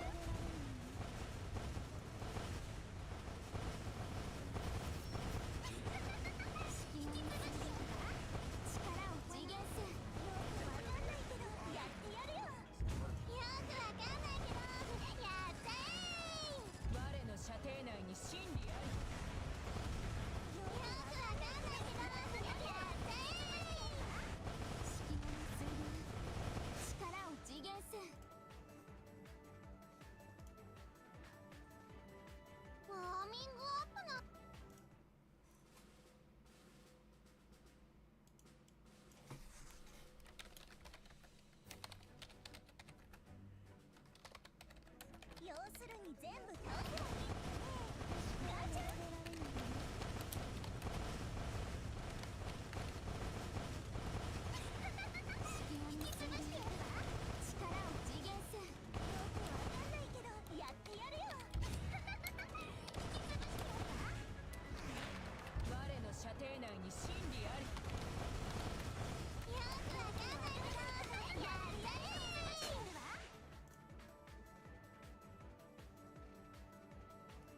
はじめまして、カッシンよ。よし。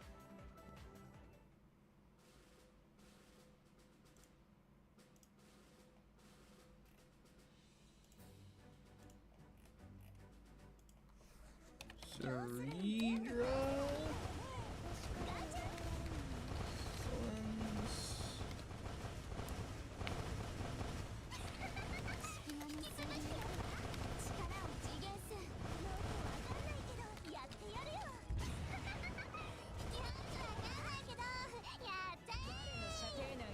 Did I spell those right?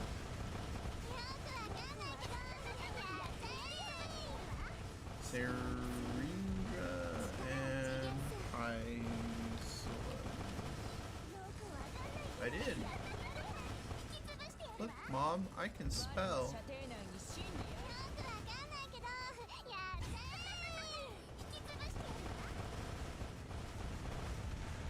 All right. Hey, I'm all set, but the dog needs to go out. So, when I get back, we'll be good to go. Okay?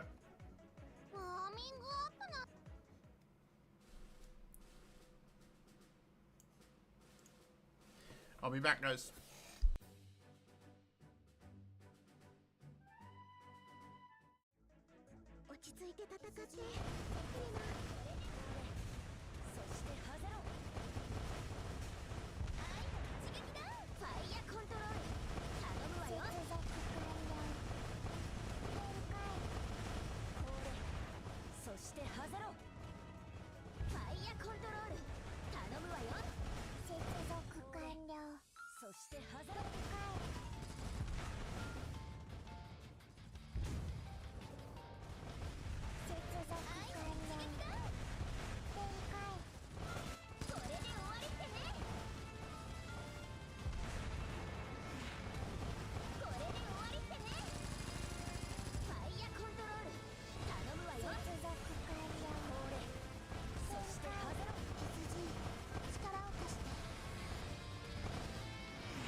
よし。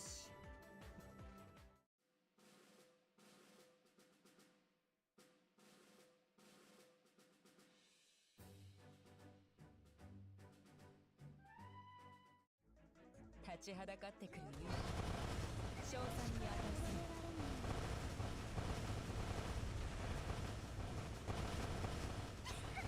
隙間についてやるわ。力を次元す。よくわかんないけどやってやるよ。力を次元す。潰してやるわ。我の射程内に真理あり。よくわかんないけどやってやっちゃえ。あんたが指揮官？新たにあなたの補佐として派遣された。要するに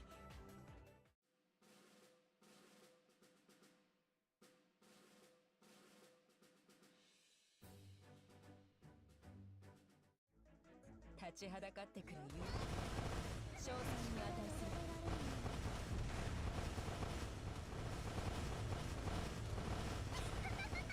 隙間について力を次元す。よくわかんないけどやってやるよ。引き潰してやるわ。我の射程内に真理あり。よくわかんないけどやっちゃえ。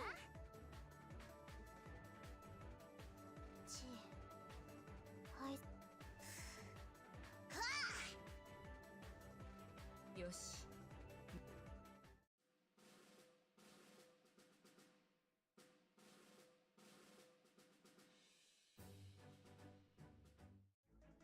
立ちはだかってくる勇気、賞賛に値する。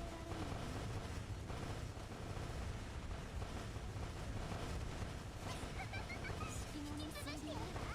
力を次元す。よくわかんないけどやってやるよ。よくわかんないけどやって力を次元す。我の射程内に真理あり。よくわかんないけどやってやるわ。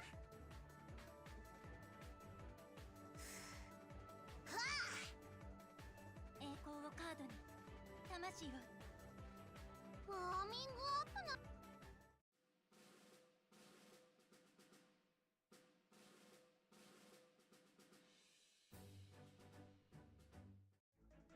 立ちはだかってくる勇気、賞賛に値する。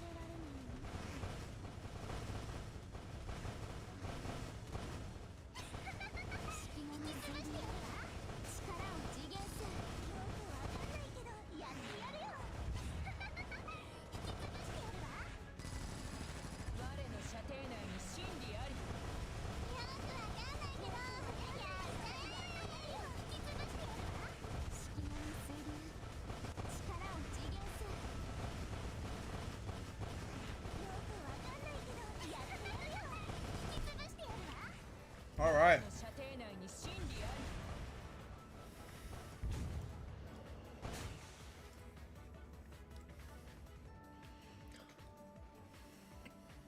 り。よし。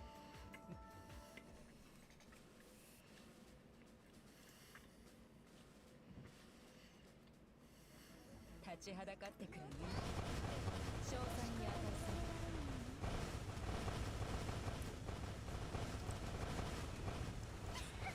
隙間についてやるわ。力を次元す。 I will let this continue to do its thing. やってやるよ。我の射程内に真理あり。よくわかんないけどやってやるわ。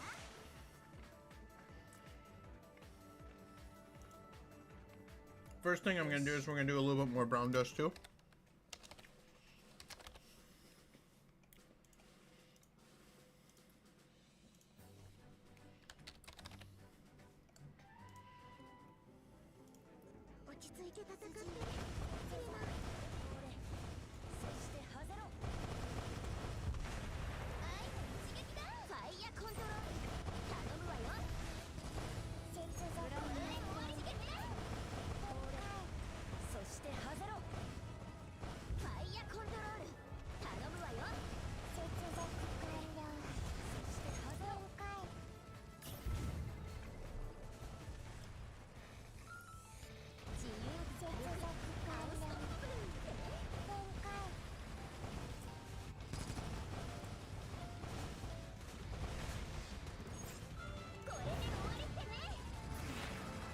I think for this one, I just need to make sure that she's...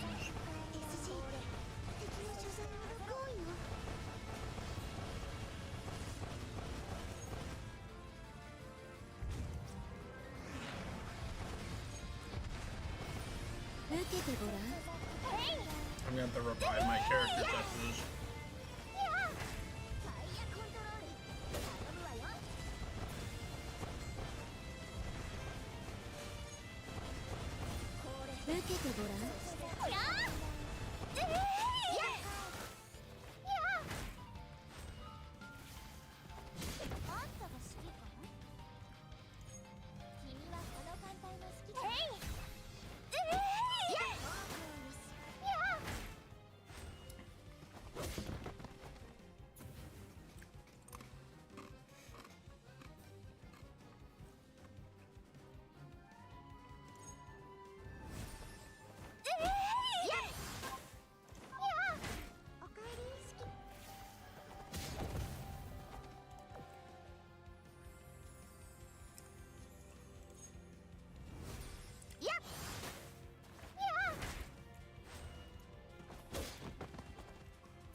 Hopefully I won't have much trouble. Okay, good. Everyone's revived again. Let's see. This will be fun. 1003番目の仮説証明してみましょうか。受けてごらん。みんな、私の歌を聴いてね。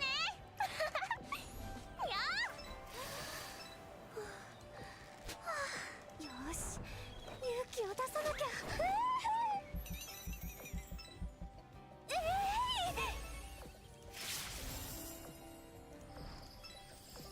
世界中が私たちのステージなんですね。やっ。どうしてこうなったの？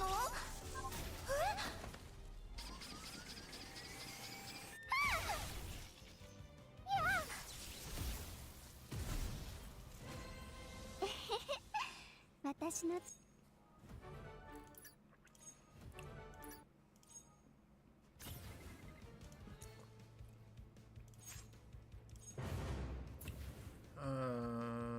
we're good? 受けてごらん。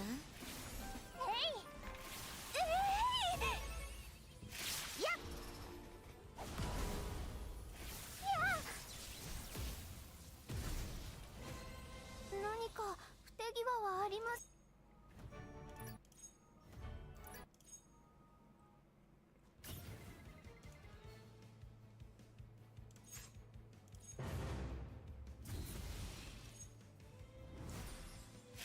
受けてごらん。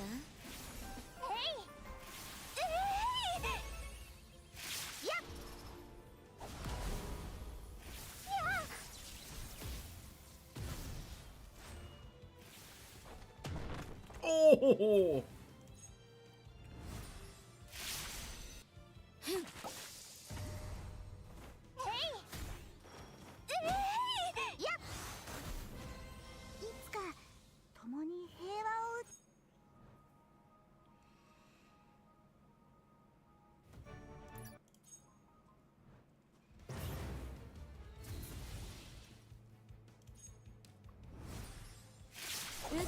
Got wrecked.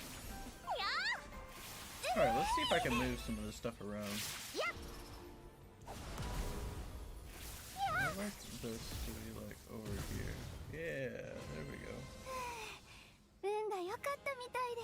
No, no, no, no. Yeah, there we go. That's better.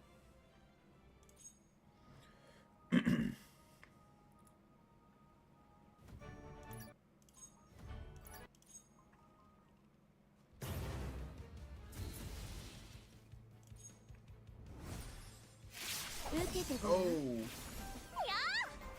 Is that guy gonna taunt me all the way back there? Wow, that's annoying as hell, dude. Come on. Wait, wait, wait. No, no, no. we're gonna have issues.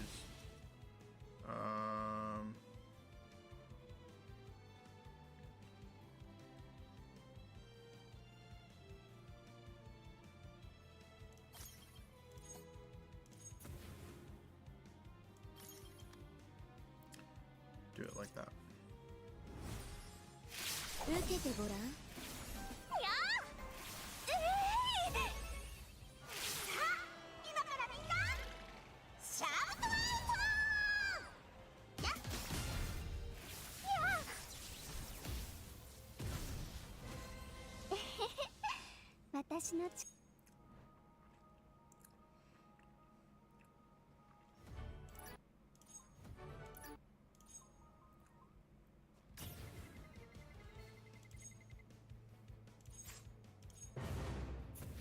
Alright, swap these two back.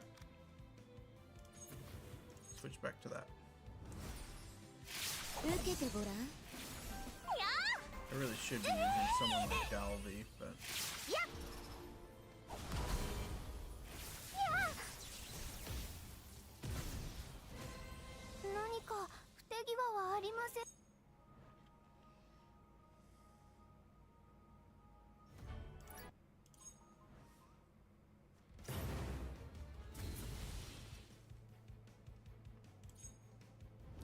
Oh. This is another one.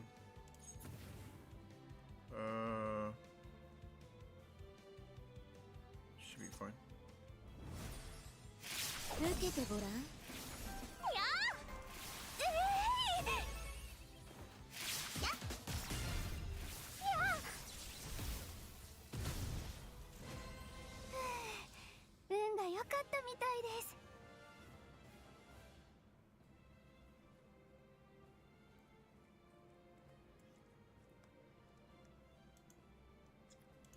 Ah, okay, that makes more sense.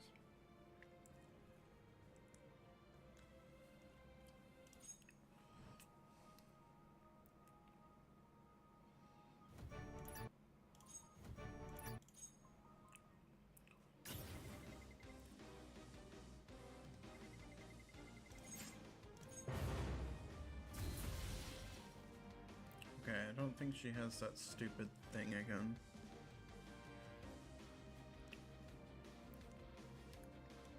I do need to flip these two though.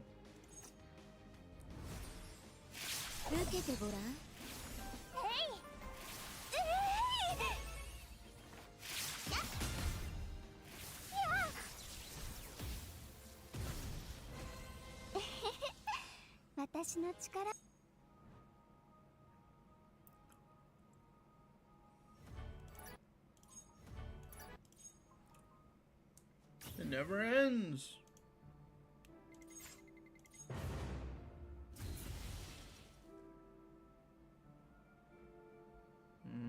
I think this will be okay.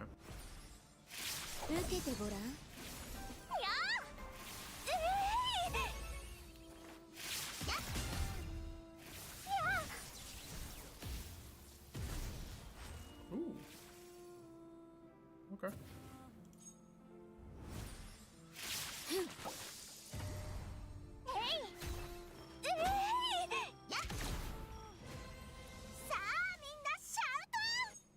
Alright, was that... I don't know if that was hard or very hard.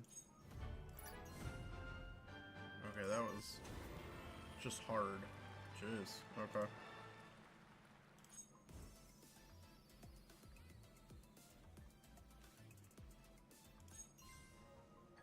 Some of these are gonna get rough.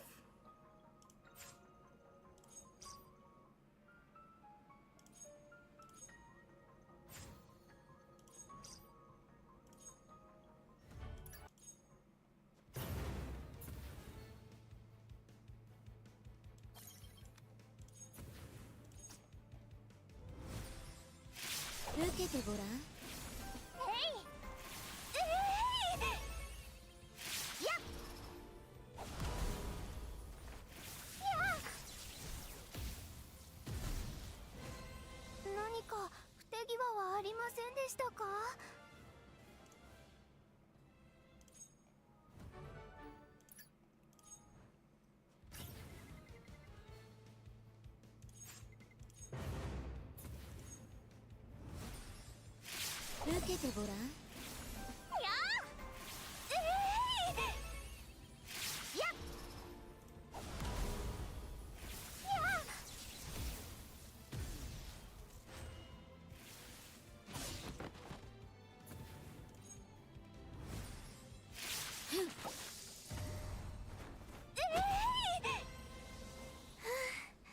大きなトラブルなく終えられてよかった。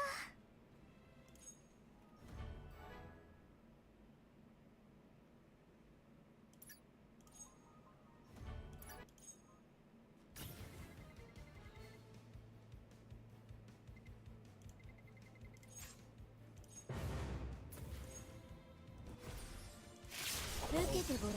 This building's gonna collapse already.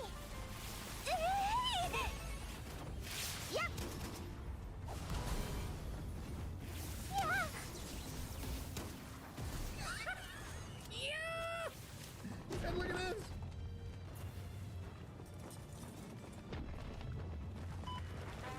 Oh, that's freaking epic. Oh god, I might die. それじゃあみんなで歌いましょうか。 This building's gonna collapse already. やっもっといい方法はなかったのでしょうか。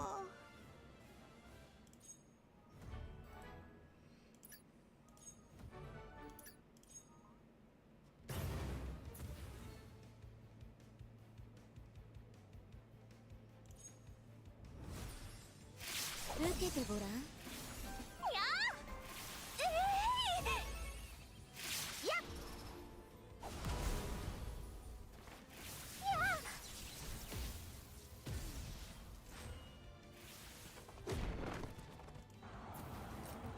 Did you know that it's illegal to live in these sheds in most places?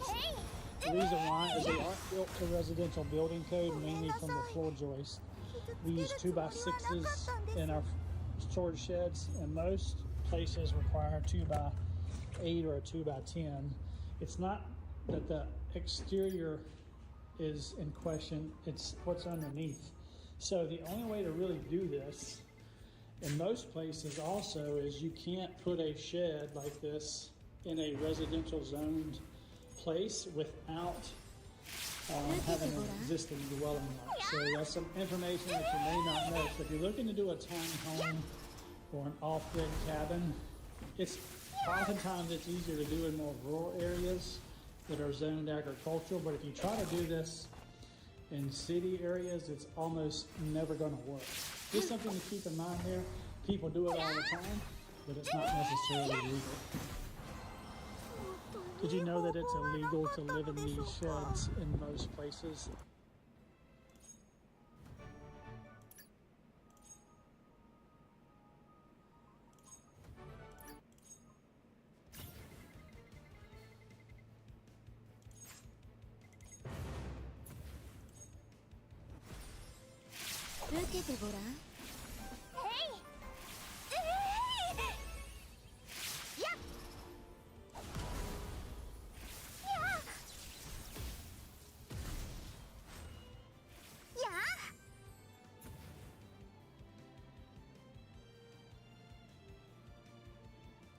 What?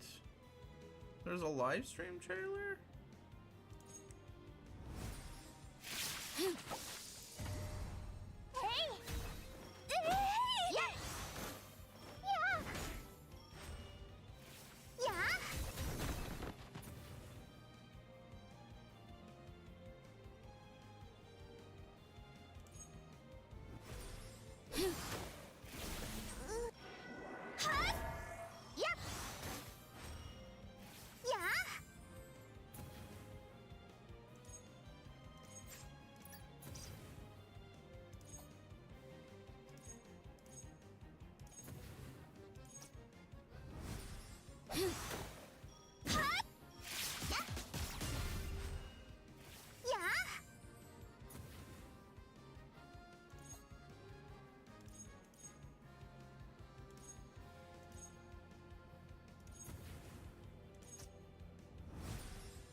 Well, I can't do anything, so I might as well do that.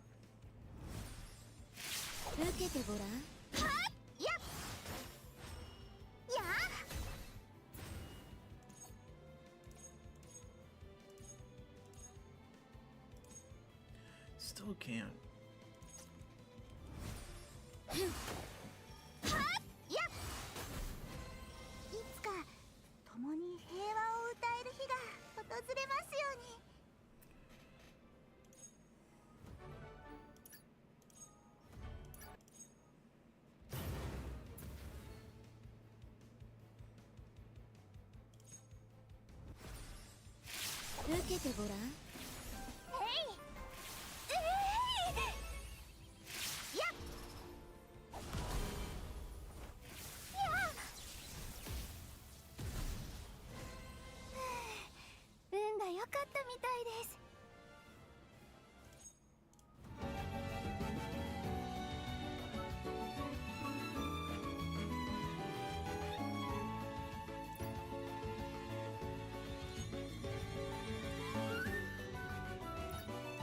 By the way, where's Essex?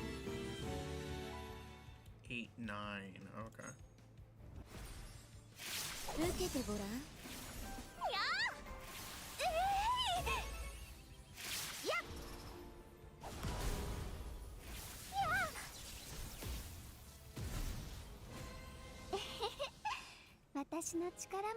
Okay. What's that, Enterprise?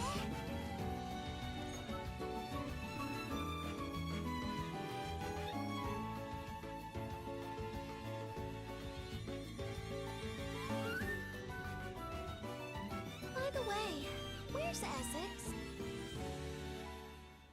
I don't know. I almost hope that they don't do Eagle Union for the English anniversary, because that means that they're basically going to be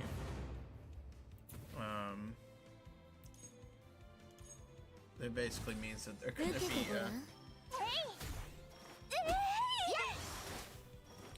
giving us the shaft for the UR event.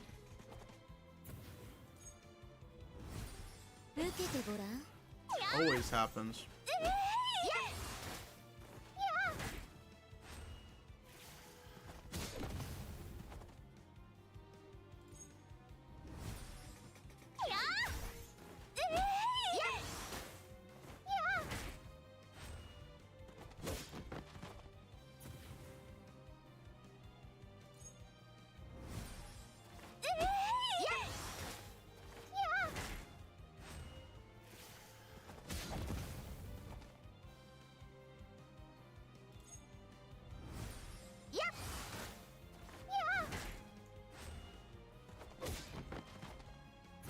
All right.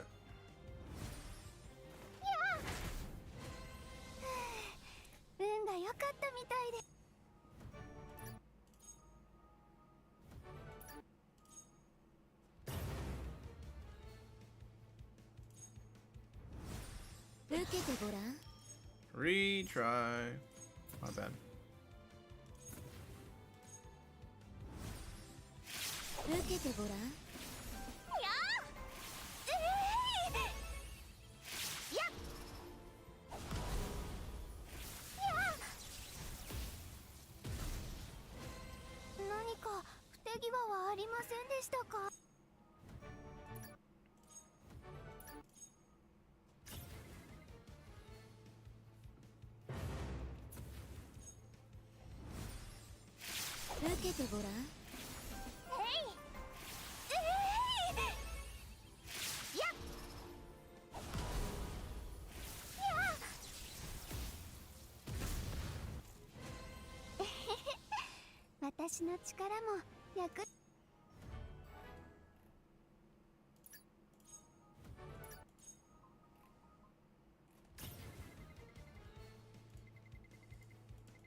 It's Enrico Palazzo.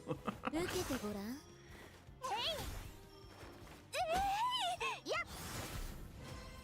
もっといい方法はなかったので。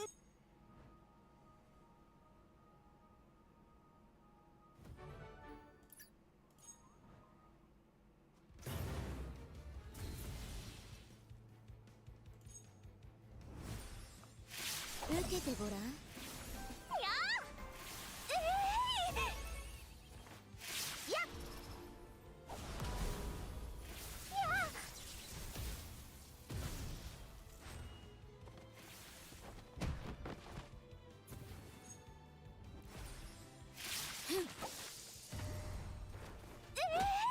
やっ。ごめんなさい。傷つけるつもりはな。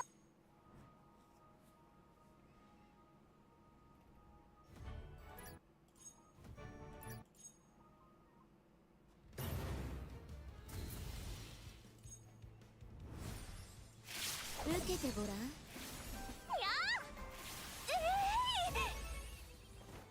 やっ。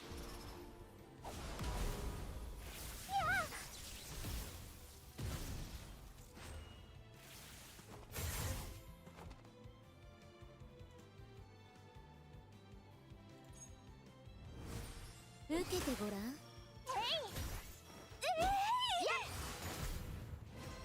もっといい方法はなかったのでしょうか。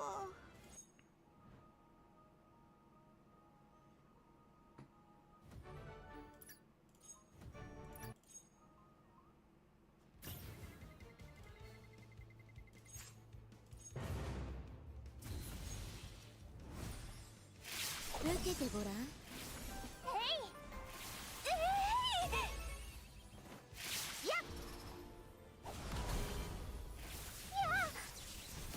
Yeah, boy.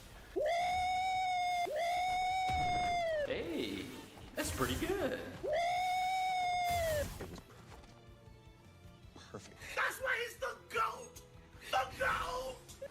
Yeah, boy. Yep. I mean, it's all right. Yeah, boy. Hey, that's pretty good. It was perfect. Perfect. That's why he's the GOAT! The GOAT! Yeah, boy. I mean, it's all right. Yeah, boy. Wait, let's see. 受けてごらん。 Hey, that's pretty good. That's why he's the GOAT! The GOAT! Yeah, boy. I mean, it's all right. Yeah, boy. That was even worse. Okay.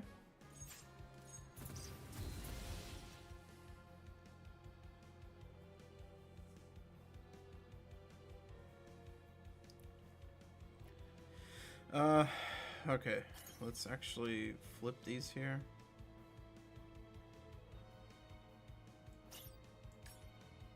Wait, no, flip this, yeah. 受けてごらん。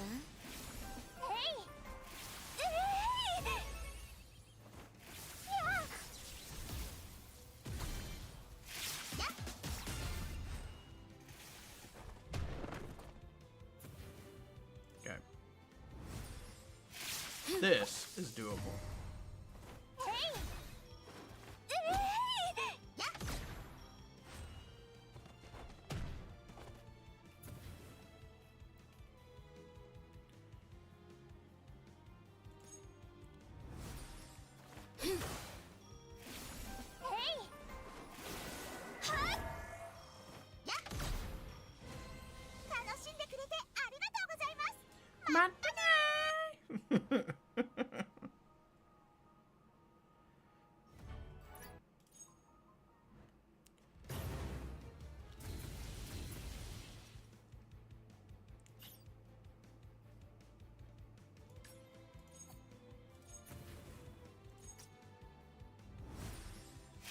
受けてごらん。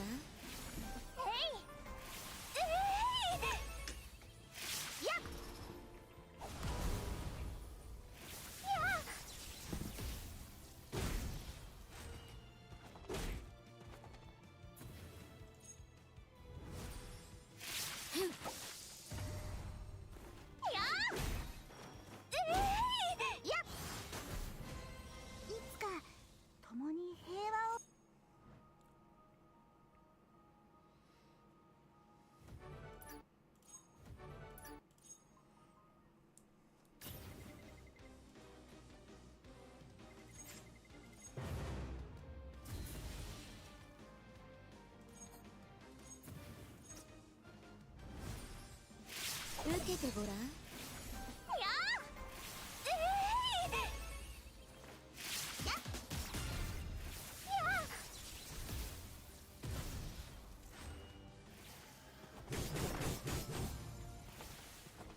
Let's try switching the order.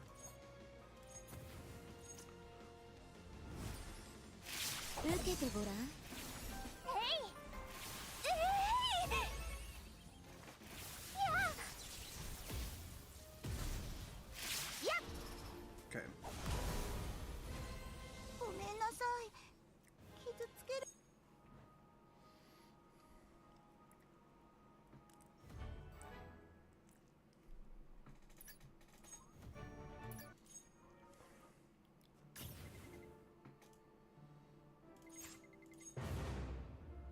Alright, this is the last one. Shit. Let's put you here. Have you do this and this.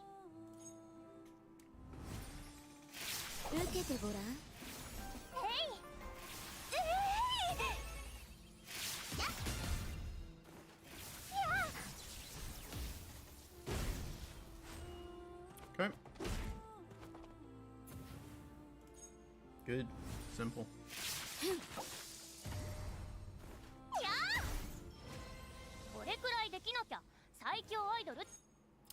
Alright. We'll pick up more tomorrow. We'll do just a little bit each day.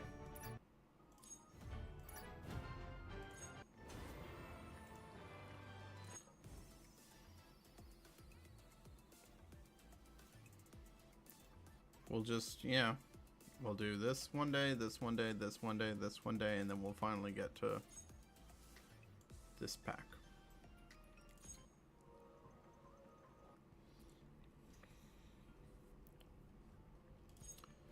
So do this. Still go for Cave of Light.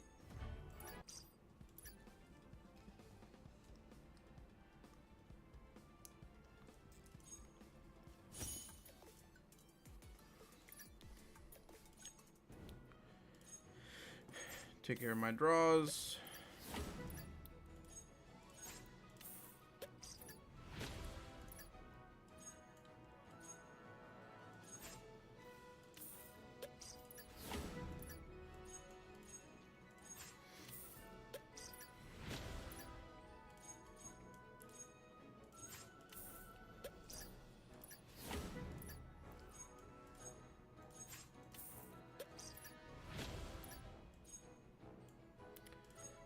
Go ahead and do this. Damn.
Oh man, I'm in a dry spell for this game. Shit.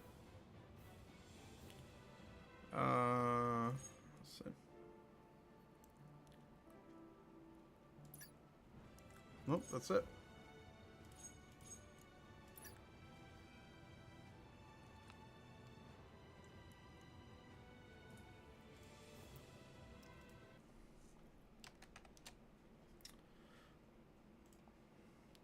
It's time to take care of some Fire Emblem Heroes. Fire Emblem Heroes.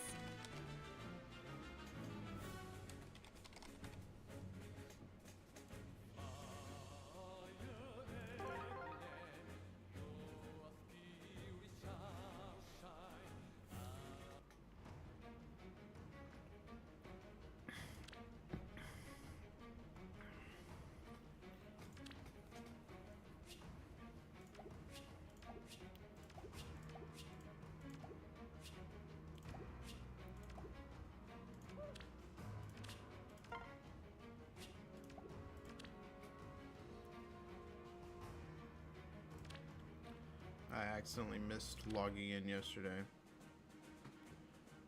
Okay, well this is a no-brainer. This summer, we shine!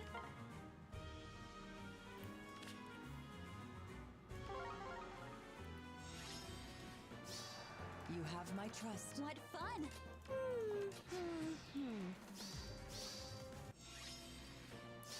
That went It's well. quite hot. I cannot wait.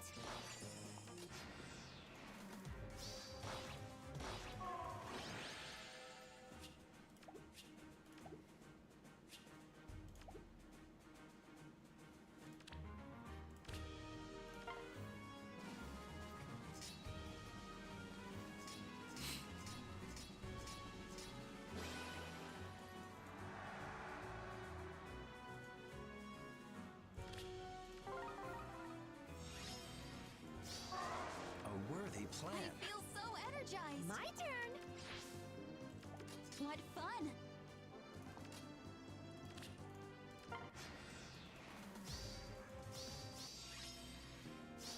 It's quite hot. Cold plus 10, jeez.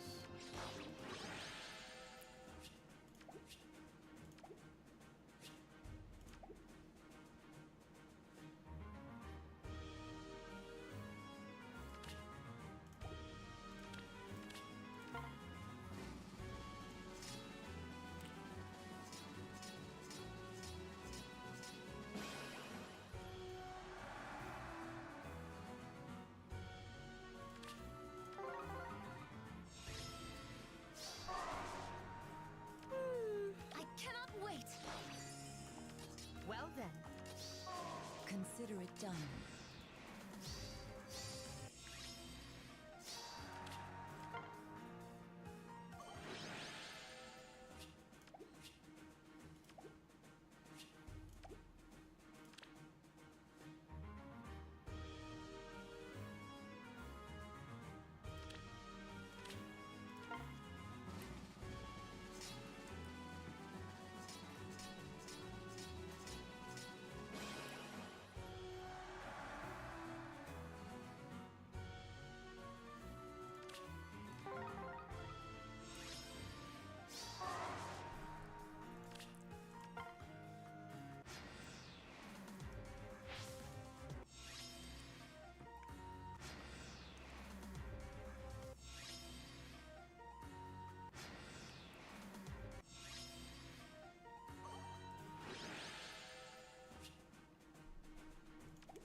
Alright, let's look at the summons here. What do these tickets go to?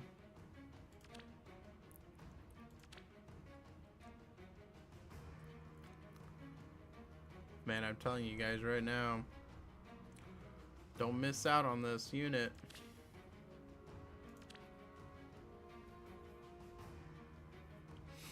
You'll regret it later on.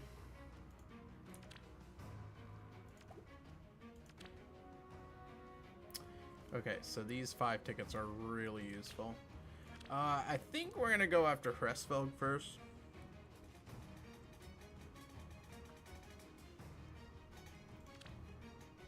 No. We're going after young Camilla first.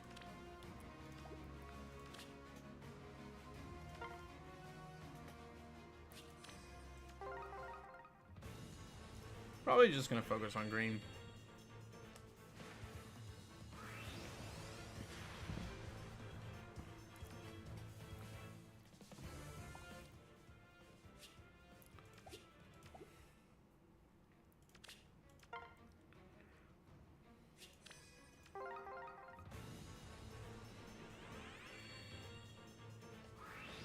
Ooh. Okay.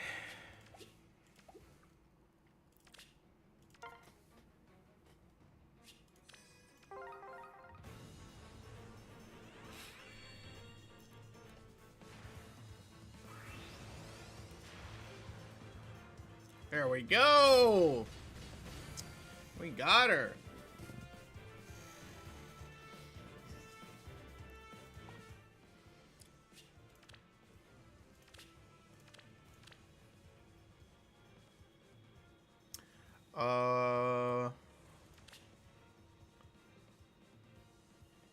Do I pull on blue here? No, I think we save my orbs.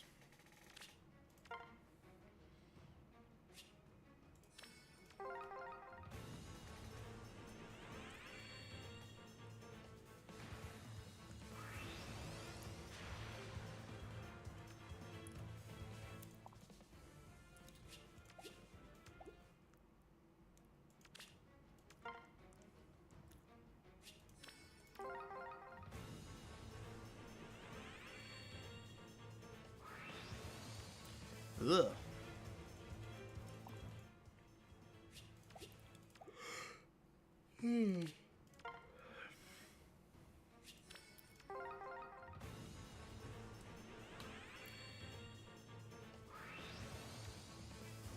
Alright, can't complain.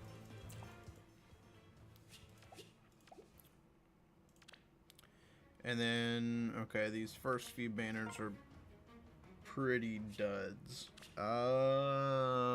Let's go with red. Actually, I should have gone with green.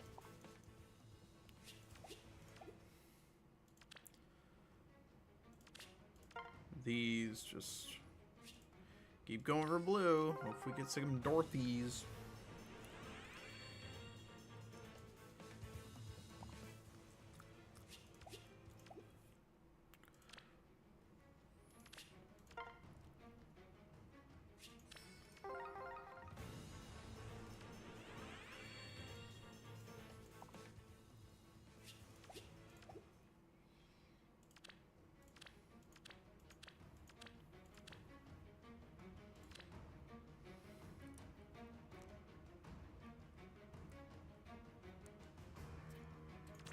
Not worth it.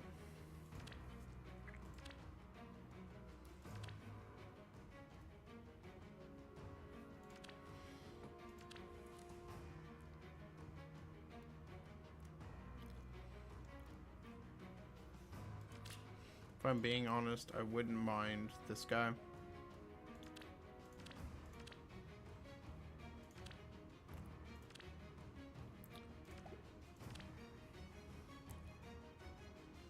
I also wouldn't mind getting Nino.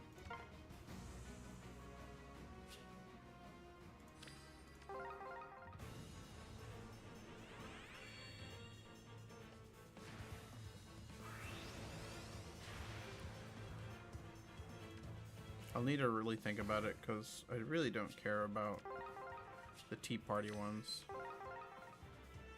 But I guess I should probably not spend any until I know for sure what kind of skills they have.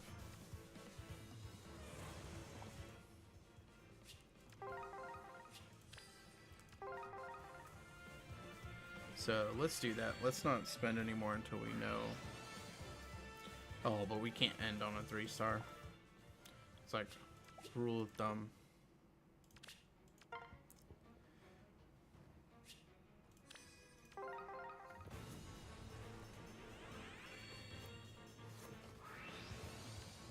Damn. Quit haunting me, Gunter.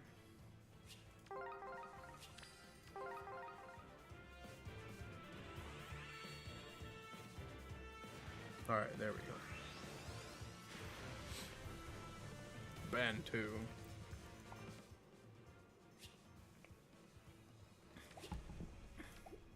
Alright. What I need to do is go here. And we need to work on these. Izothin.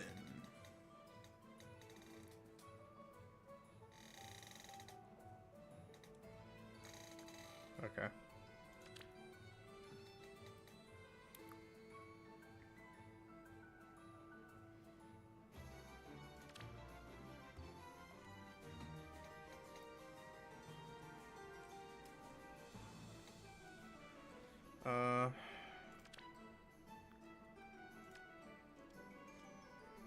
It's like an old cab line. Honestly, I think we just be easier to do this.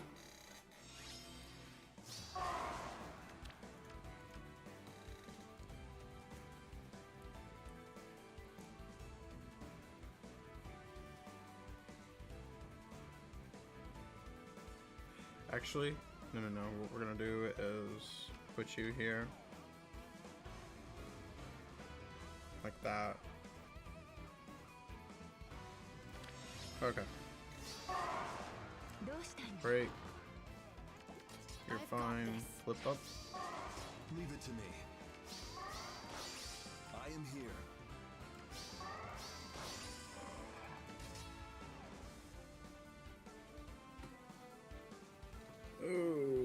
Okay. What do you think? Ready.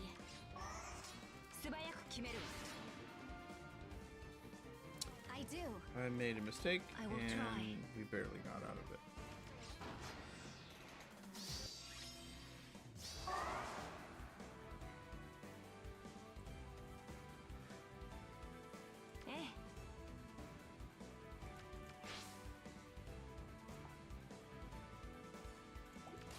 Ready to go. Leave it to me.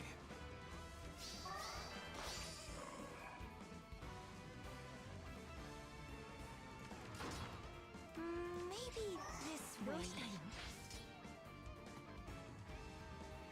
With caution. Really? Right.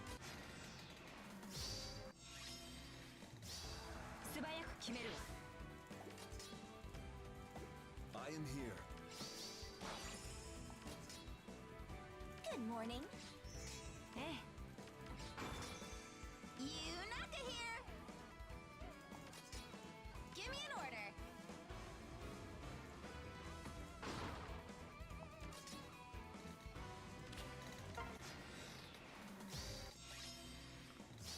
What you need?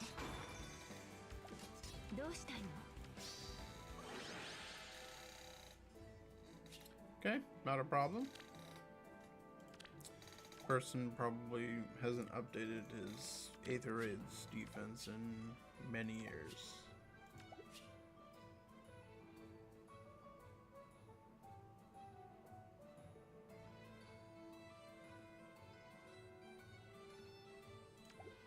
Okay. Let's do another one.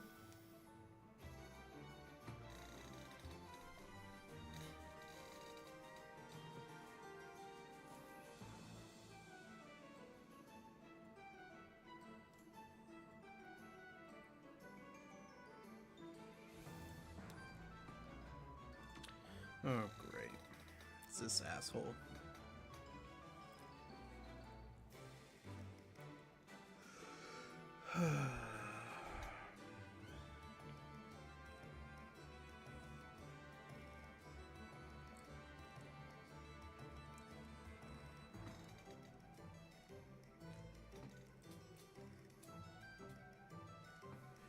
Alright.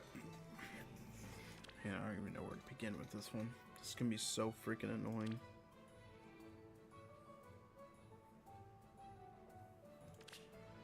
Wait for me.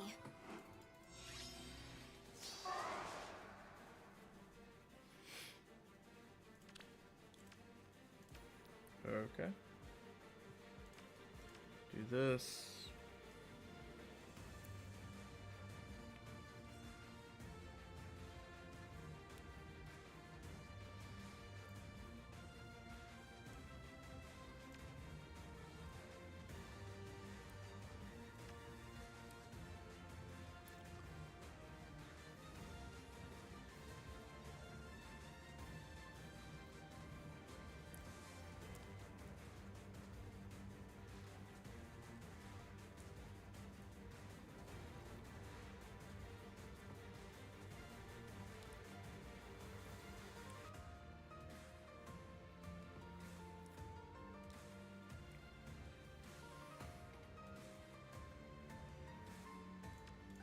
Like this.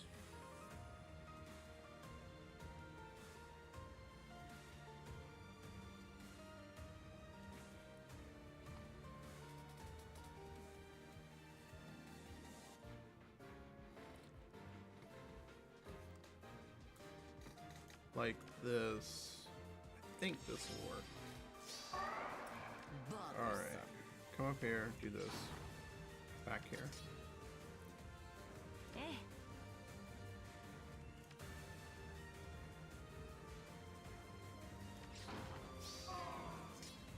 Wait for me.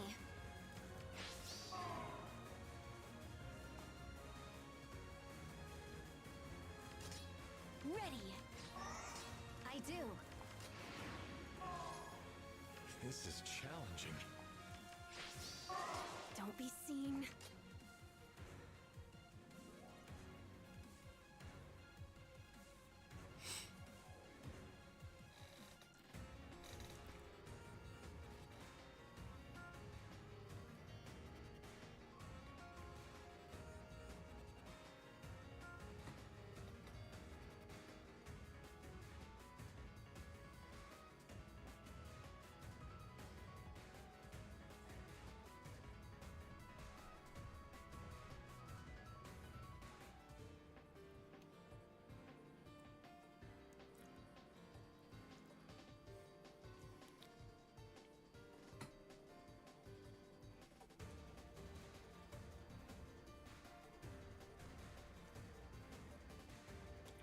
Okay.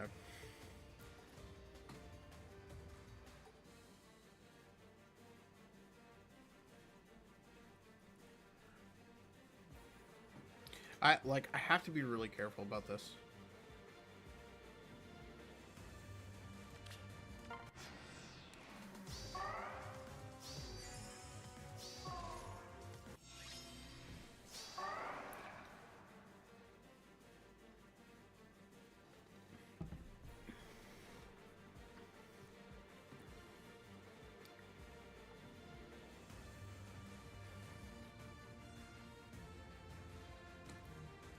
So we break this.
All right. So the plan is to break this, okay? But then he's gonna Kanto control me.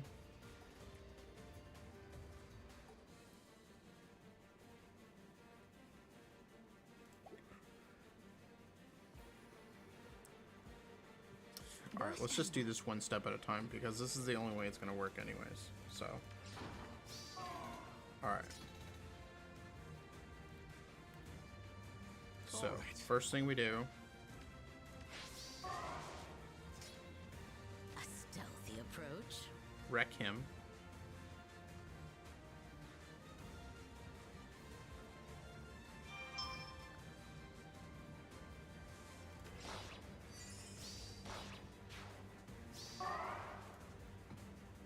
Okay, and then we can bring back down.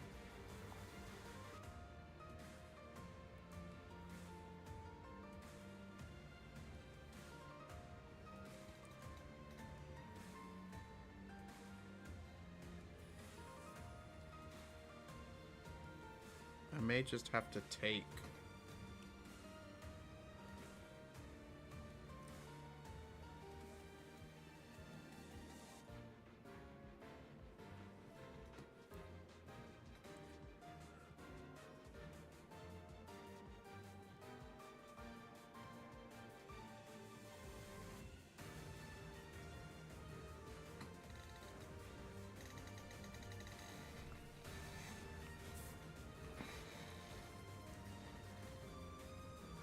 No, I think I had this. It's just the moves are kind of jumbled mess in my head.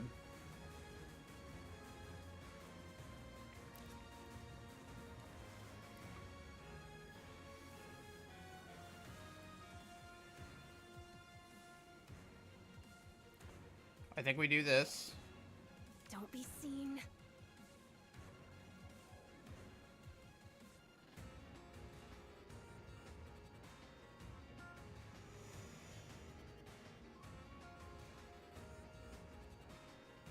We do this.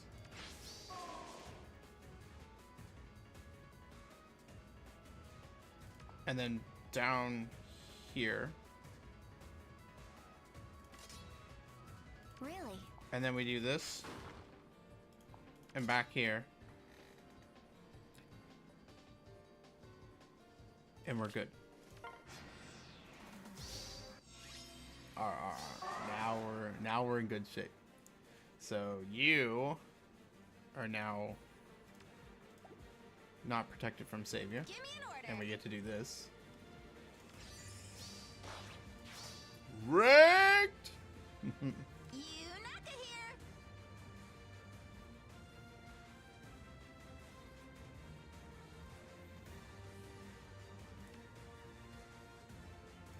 Okay. Give me an order.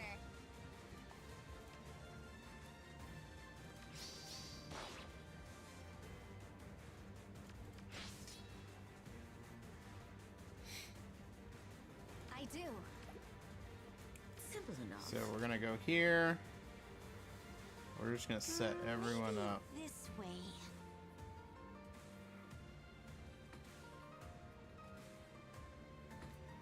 You need to be here. Move you here, move you here. Wait for me. What now? Good morning. Alright, good. Unfortunately, though, Bothersome. this guy prevented us from locking down her.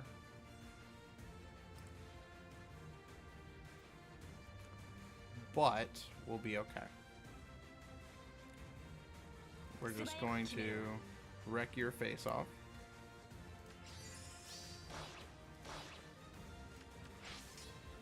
All right. I do. Come up here. I've been going without animations. That's insane, man. Really?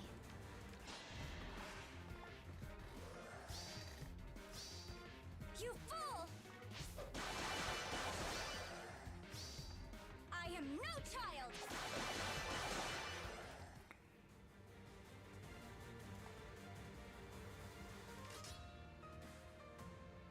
try.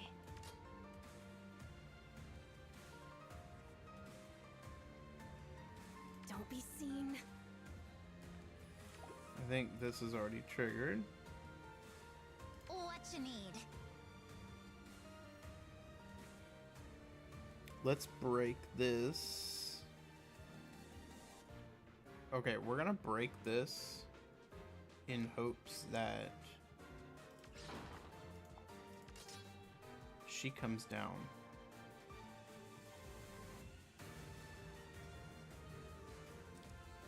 Actually, I would have preferred that we... Okay, there's not much I can do about it. Ready. Oh, wait. Take it back. Put you down there. And put you here. A stealthy approach. Alright, here we go. Oh, okay. One of these. And the problem is I can't even put Savior on him.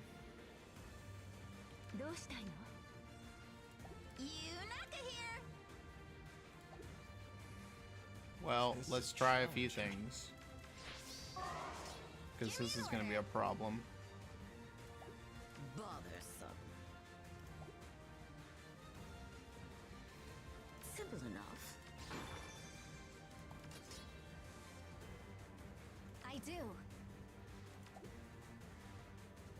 Yunaka here.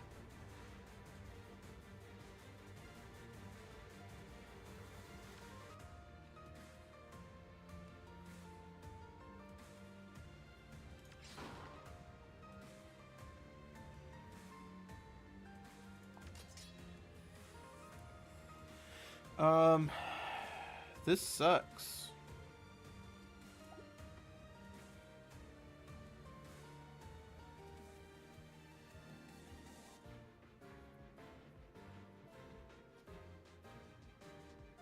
All right.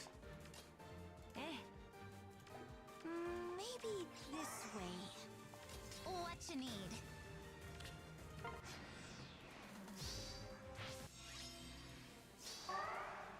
A stealthy approach. Okay. This unit is going to be Don't worthless. be seen. Wait for me. Oh my gosh.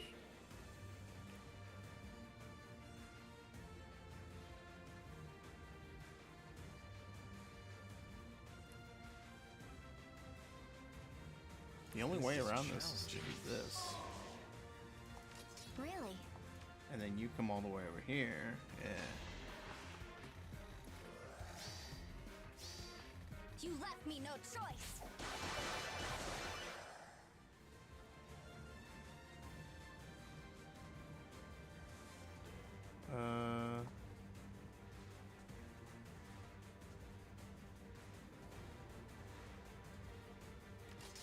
Good morning. Get the hell away from here. Okay? Because you're going to be the one that I need Right. for this. Yunaka here. I need you up here.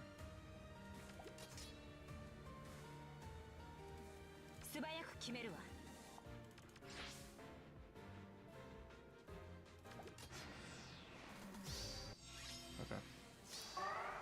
Oh my gosh. Give me Why an did it go order. this way? Really? I wanted to use this, Bothersome.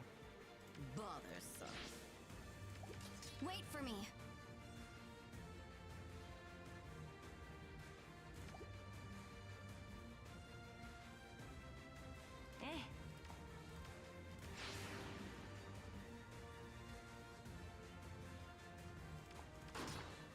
Yunaka here. All right. What now? I will try. What you need?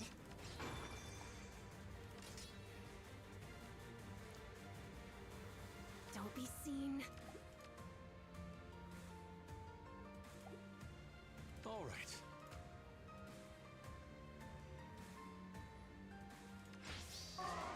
Really? This is challenging.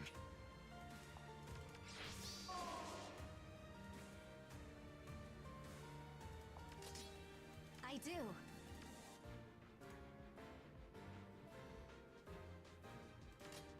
Right. Ready. Maybe this way. Wait for me. Dude, it's absolutely unreal.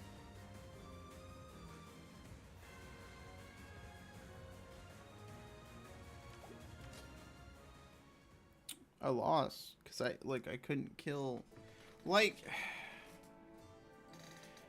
it was a base Black Knight, man. He didn't even have anything special.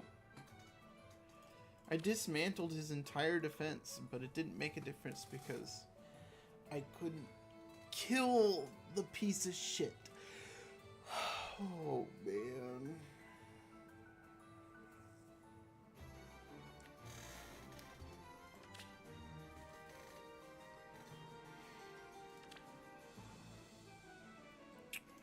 Do I have anyone else in the light season that's gonna have a better time with him?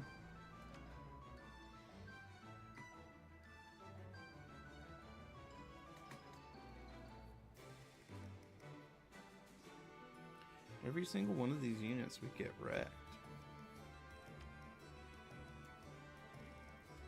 I mean, we could put in Sita and just have her tank it.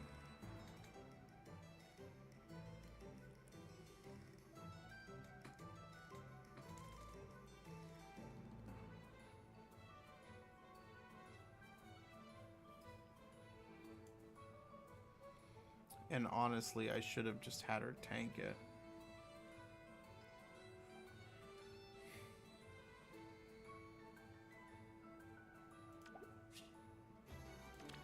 Oh, that pisses me off, man.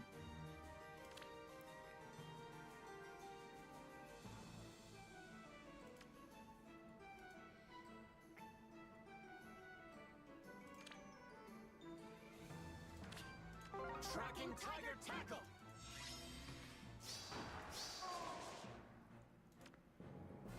I always forget what she does.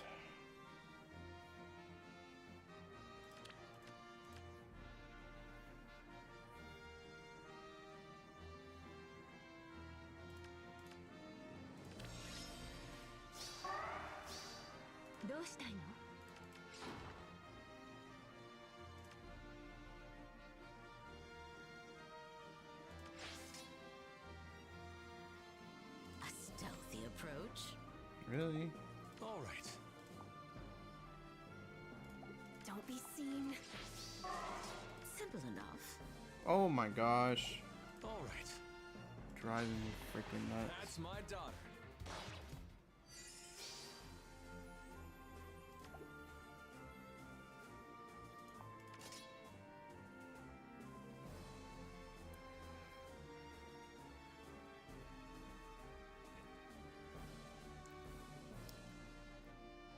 Good morning.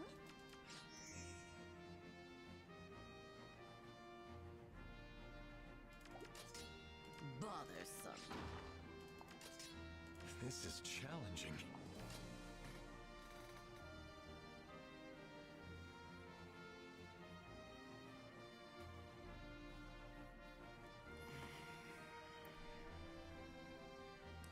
What now? Really? Shit. I'm in trouble. Do I have Kanto? Right.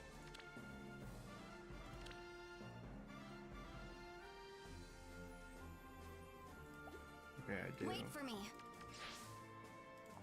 I will try. Whew, that could have been a disaster.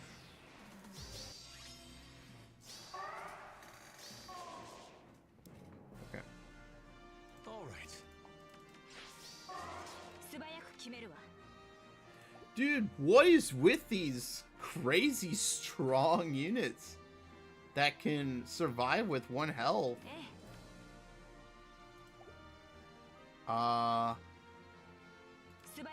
Let's do this.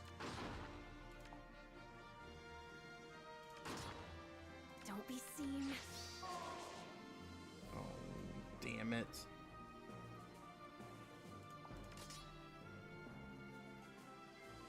A stealthy approach. Ready. Simple enough.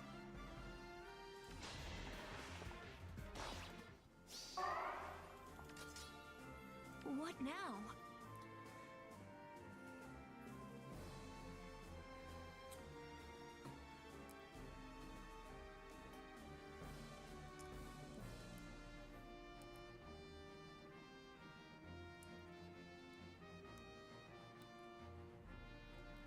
I want you to go here.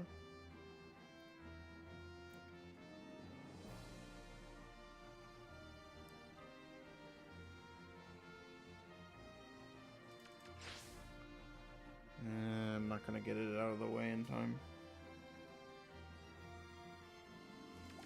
I do.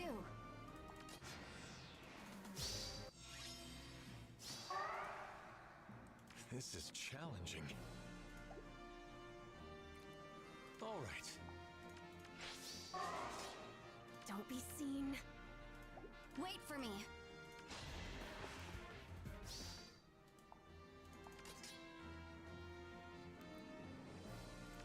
Maybe this way. Really? This is challenging. Right.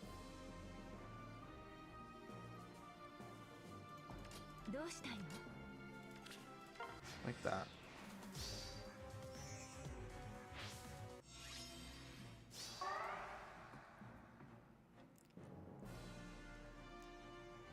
I will try.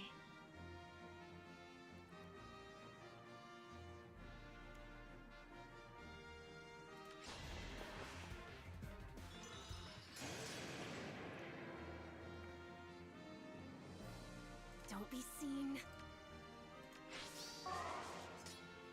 Okay, that's correct. All right.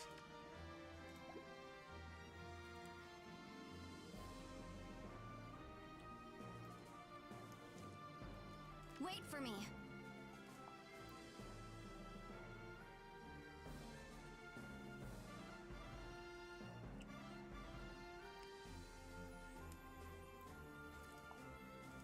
Good morning. Don't be seen. I do. Like that. Love befell me.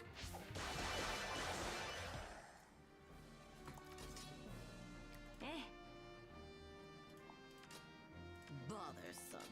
Give me an order. There we go. Perfect.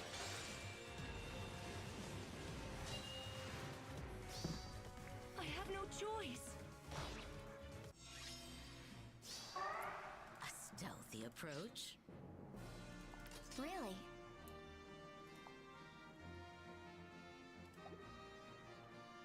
Wait for me. This is challenging. All right. Whoops. Yunaka here. Almost caused a problem there. What you need? And that's it.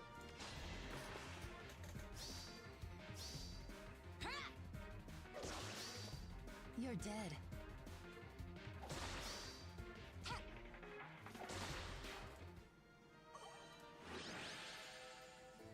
Clutch. Alright. We'll leave the rest of that for later.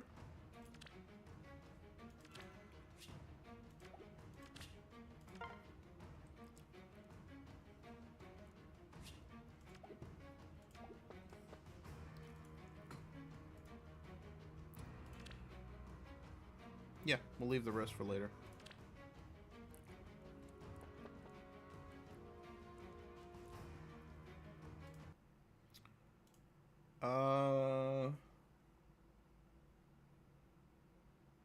Epic 7.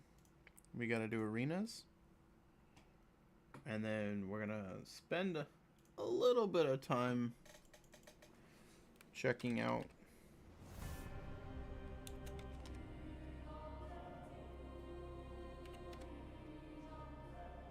the new area in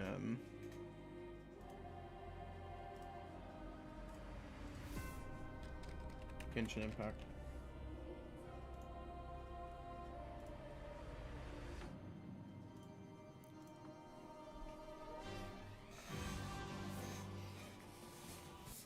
Did you want to see me?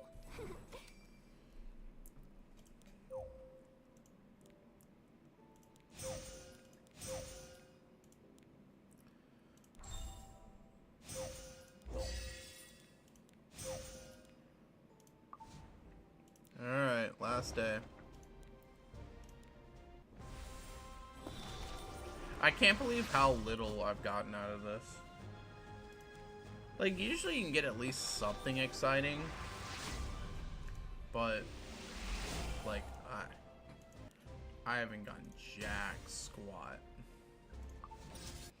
Kinda, it really does feel bad. A glass of black tea with a hint of rose.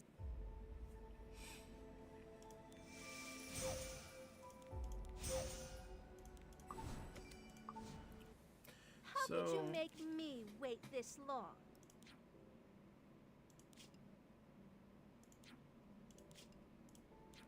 Okay, yeah, this is what I was looking for. Did they... I'm done with this one. I always do like this one. But did they... Did I miss it?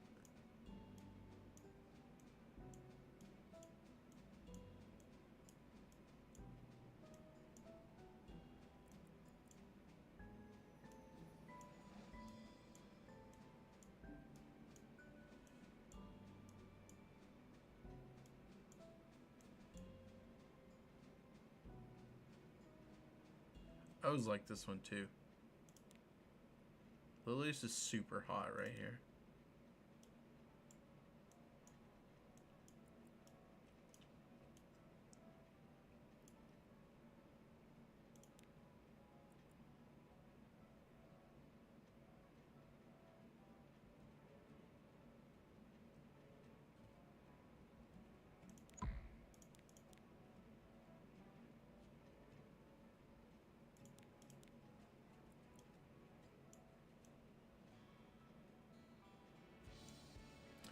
Okay, yeah, let's take out this one.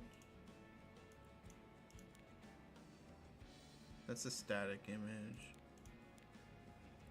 Yeah, there we go. Take out this one. Static image. Oh, yeah.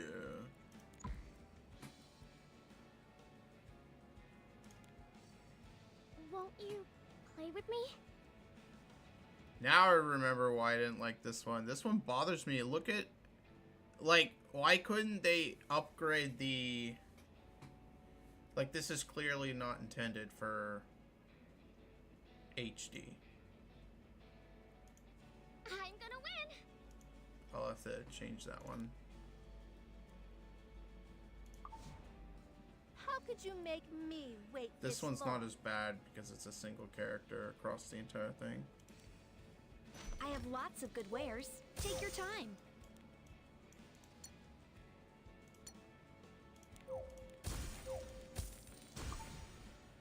This is a first.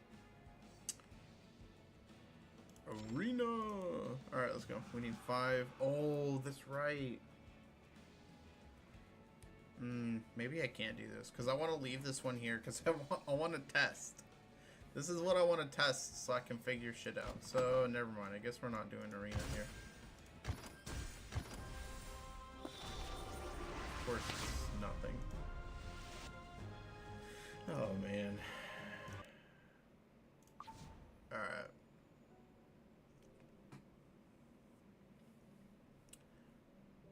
I'll come back to this later.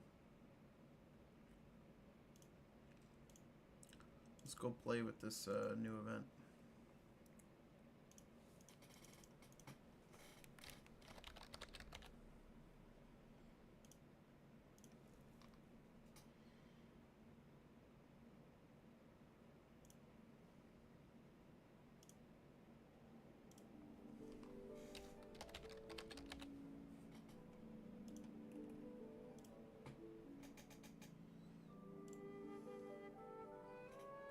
And we'll spend time here for the rest of the day, which will only be about 30 more minutes.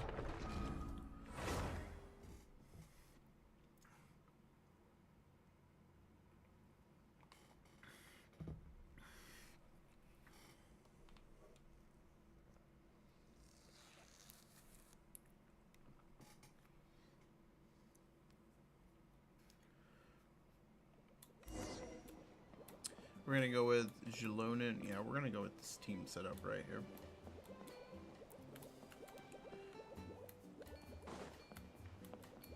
That's right. I had like a million of these because I couldn't figure out how to paint this shit, man. Do I have to paint the sign?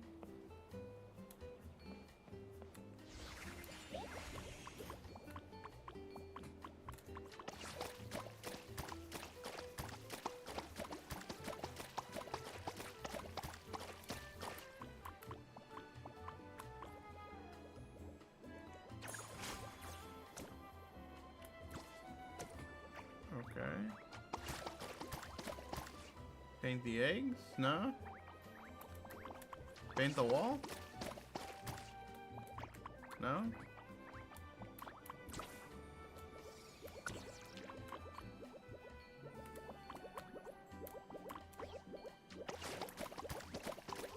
Paint inside?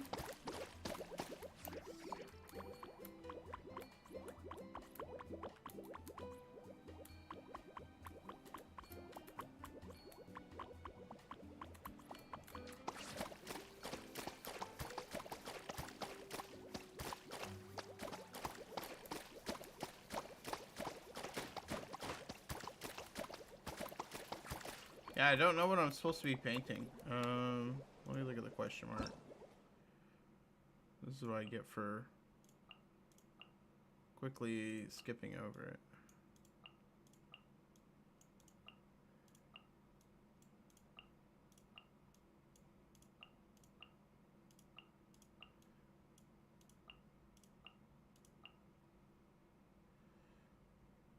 Got that.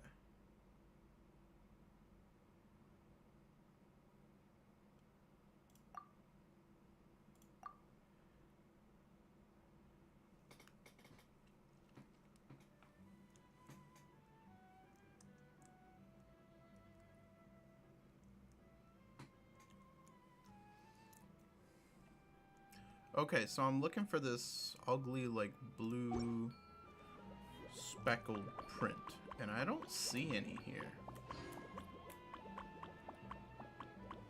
Oh, hey.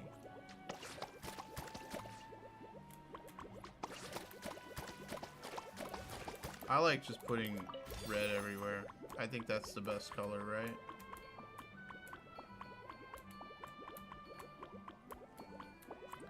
We don't quite know what's here, though. So...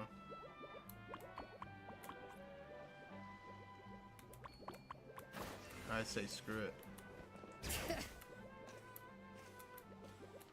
Let's ride.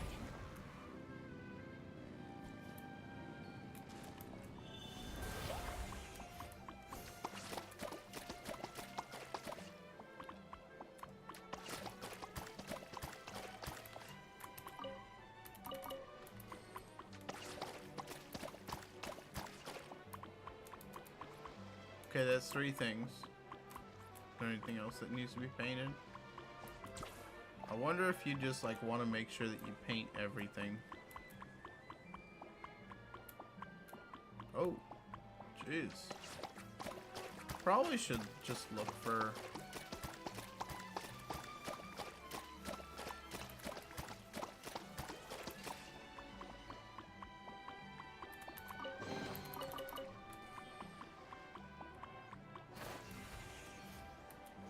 Burn it down.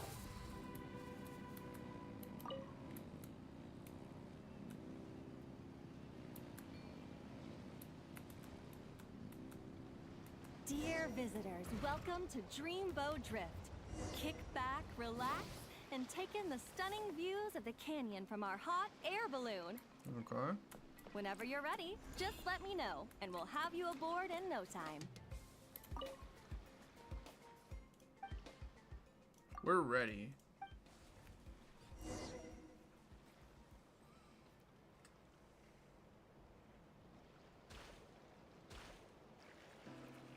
The cruise ship?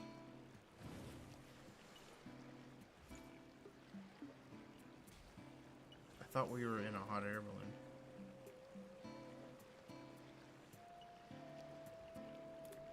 Mad clipping. Back in Mondstadt, our transport balloons always have an animo slime inside them. Or at least something that looks just like one. I used to love picking up this one commission from Catherine called Safe Conduct.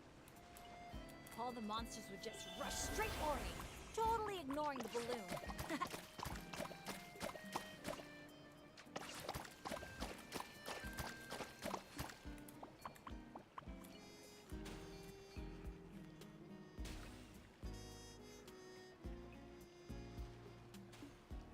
Huh. The graffiti around here isn't lit up.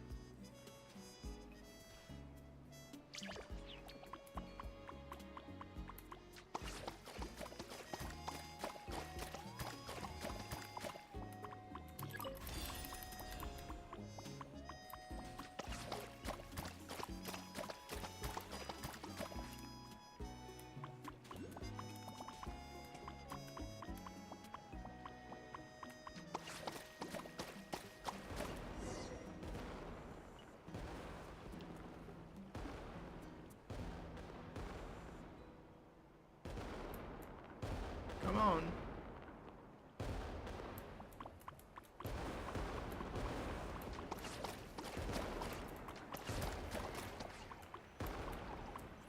Thank you for joining us on Dreamboat Drift. We hope you He enjoyed the looks ride really and wish you a excited. pleasant rest of your stay.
What's supposed to be here? What are you hiding from me? Nothing? Okay.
Oh, okay.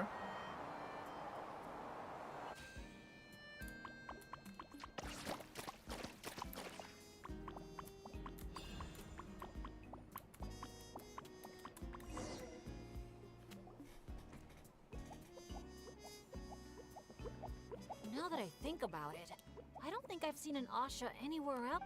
That's right. You won't find them outside of Tenochtitlan. They're amazing artists, too. You should see their chromoline graffiti.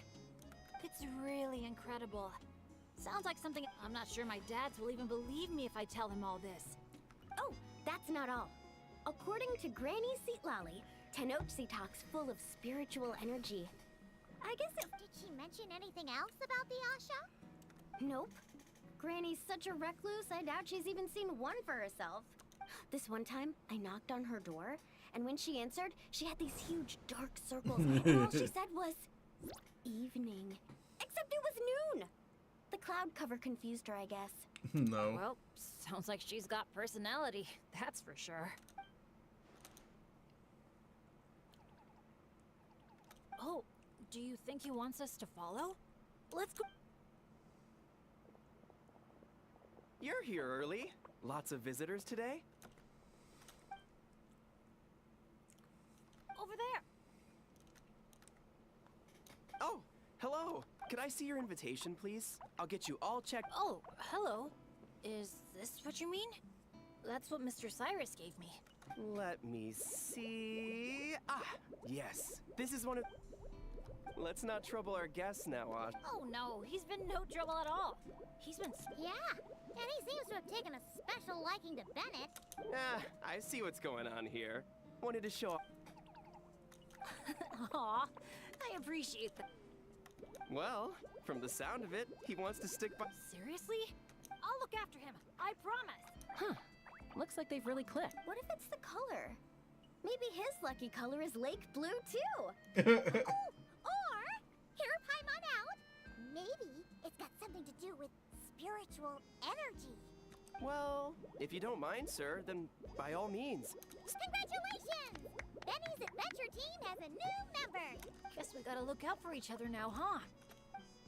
Now then, before I give you a brief introduction to the resort, please take this map. The resort is made up of 4 main areas: Colorfall Cliffs, Gweetsley Rit. Okay, yeah, we saw that in the preview.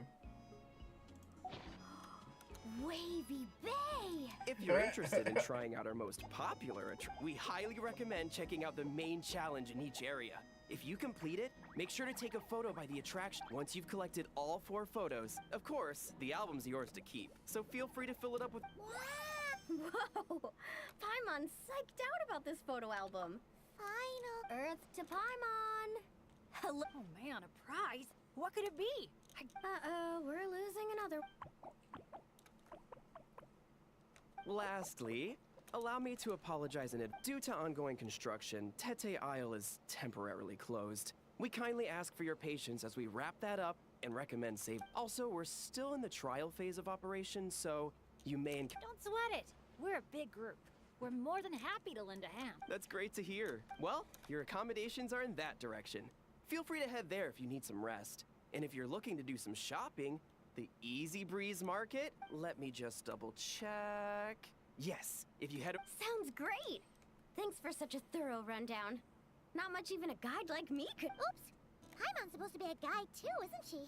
Oh, sorry. She got distracted by the prize for a second. Longest second I've ever seen.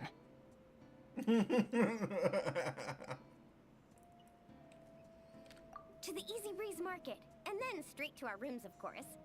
Who's ready to kick things off with a bonfire party? Count me in. Wait a second. Bennett, weren't we on the same wavelength just now? Hey, there's no rush.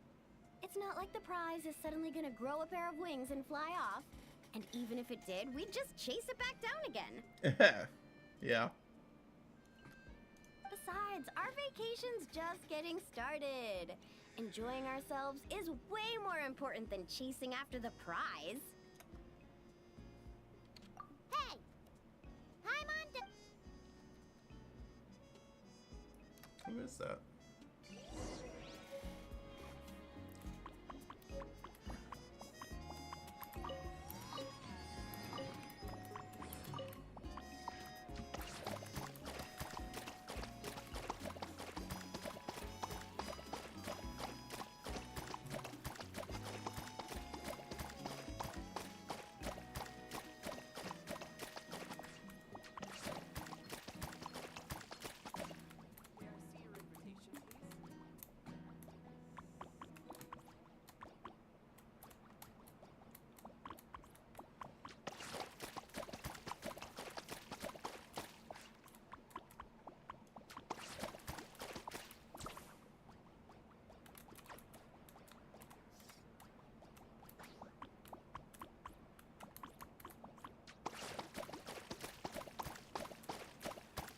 Colored the egg. Do I get a prize? Okay, I guess not.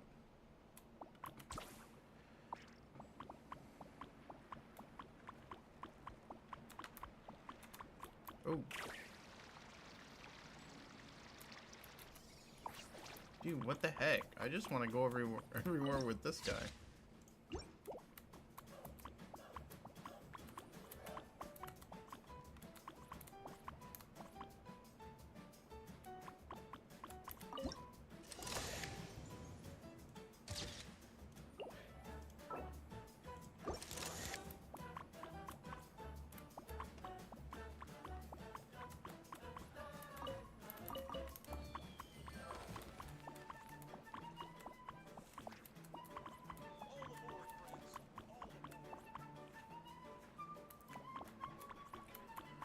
I'm not quite sure what we do here.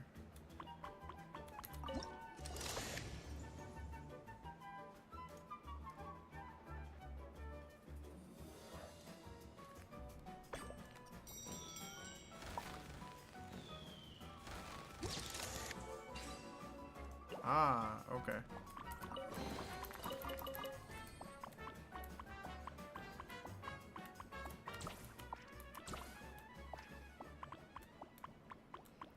Jeez, Trumpet was going haywire.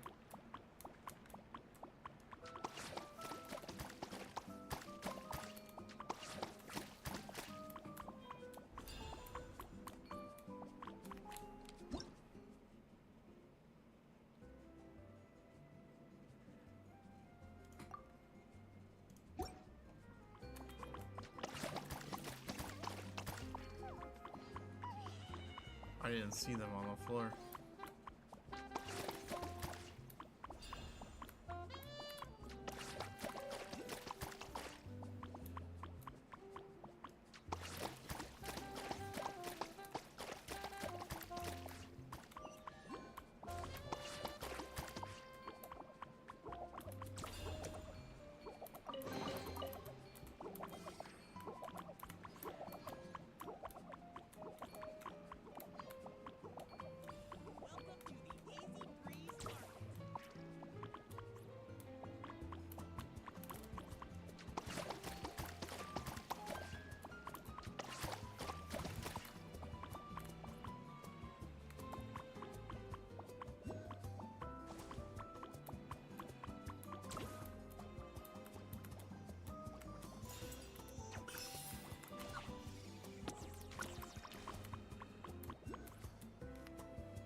What the hell is that? Jeez. It's a party here. Jeez. It's like that that Indian paint festival. That's what it reminds me of.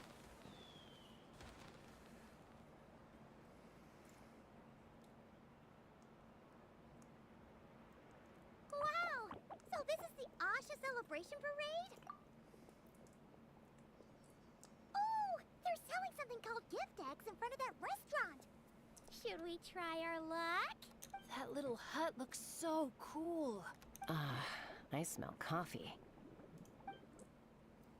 Asha headbands? You can't leave the resort without getting one of these. She's always got a headband. We're all getting way too distracted. Just focus straight ahead and keep moving. Must resist temptation. Hey there, little visitor. Could I interest you in buying a sun? Seriously? You're selling the sign? Cacahuatls, canepa berries, brilliant chrysanthemums.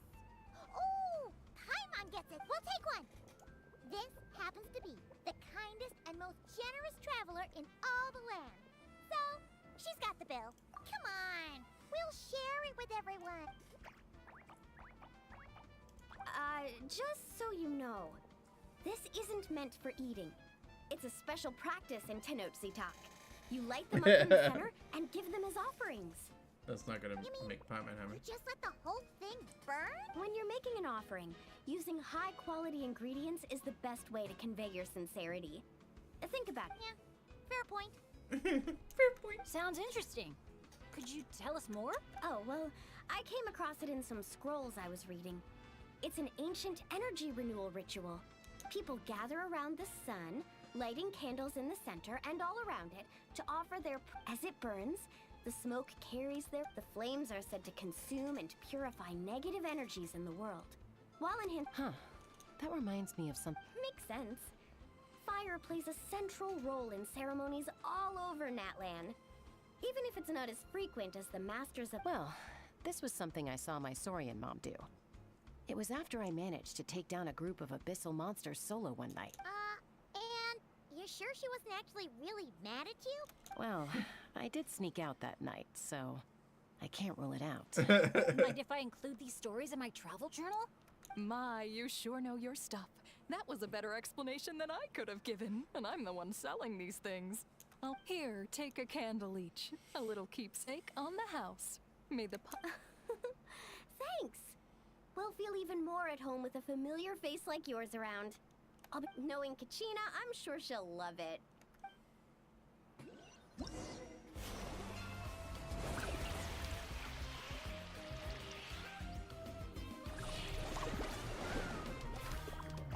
Ah, okay.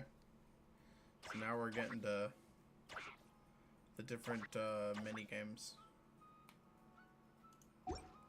I mean, it looks really solid. Hey, I like this area. I think it's kind of cool.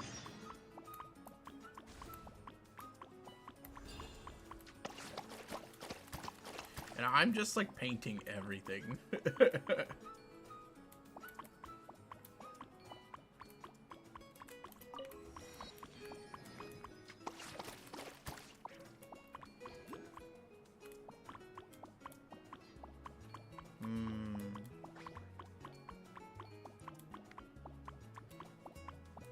Gonna be something interesting about this thing. All right, let's stop right there. I'll be on tomorrow, and we'll take care of any weekly events. I was actually supposed to do that today, and then I got distracted. So we'll do some weekly cleanup tomorrow and just have some fun. So that's gonna be it for me for today. We're gonna have an interesting week ahead of us. For some releases, Assassin's Creed, etc. So I'm excited, but yeah, not much else. So I will catch you guys tomorrow, and let's have some more fun. Hope you guys have a great rest of your day. I'll catch you tomorrow. NepTorque out. See you guys.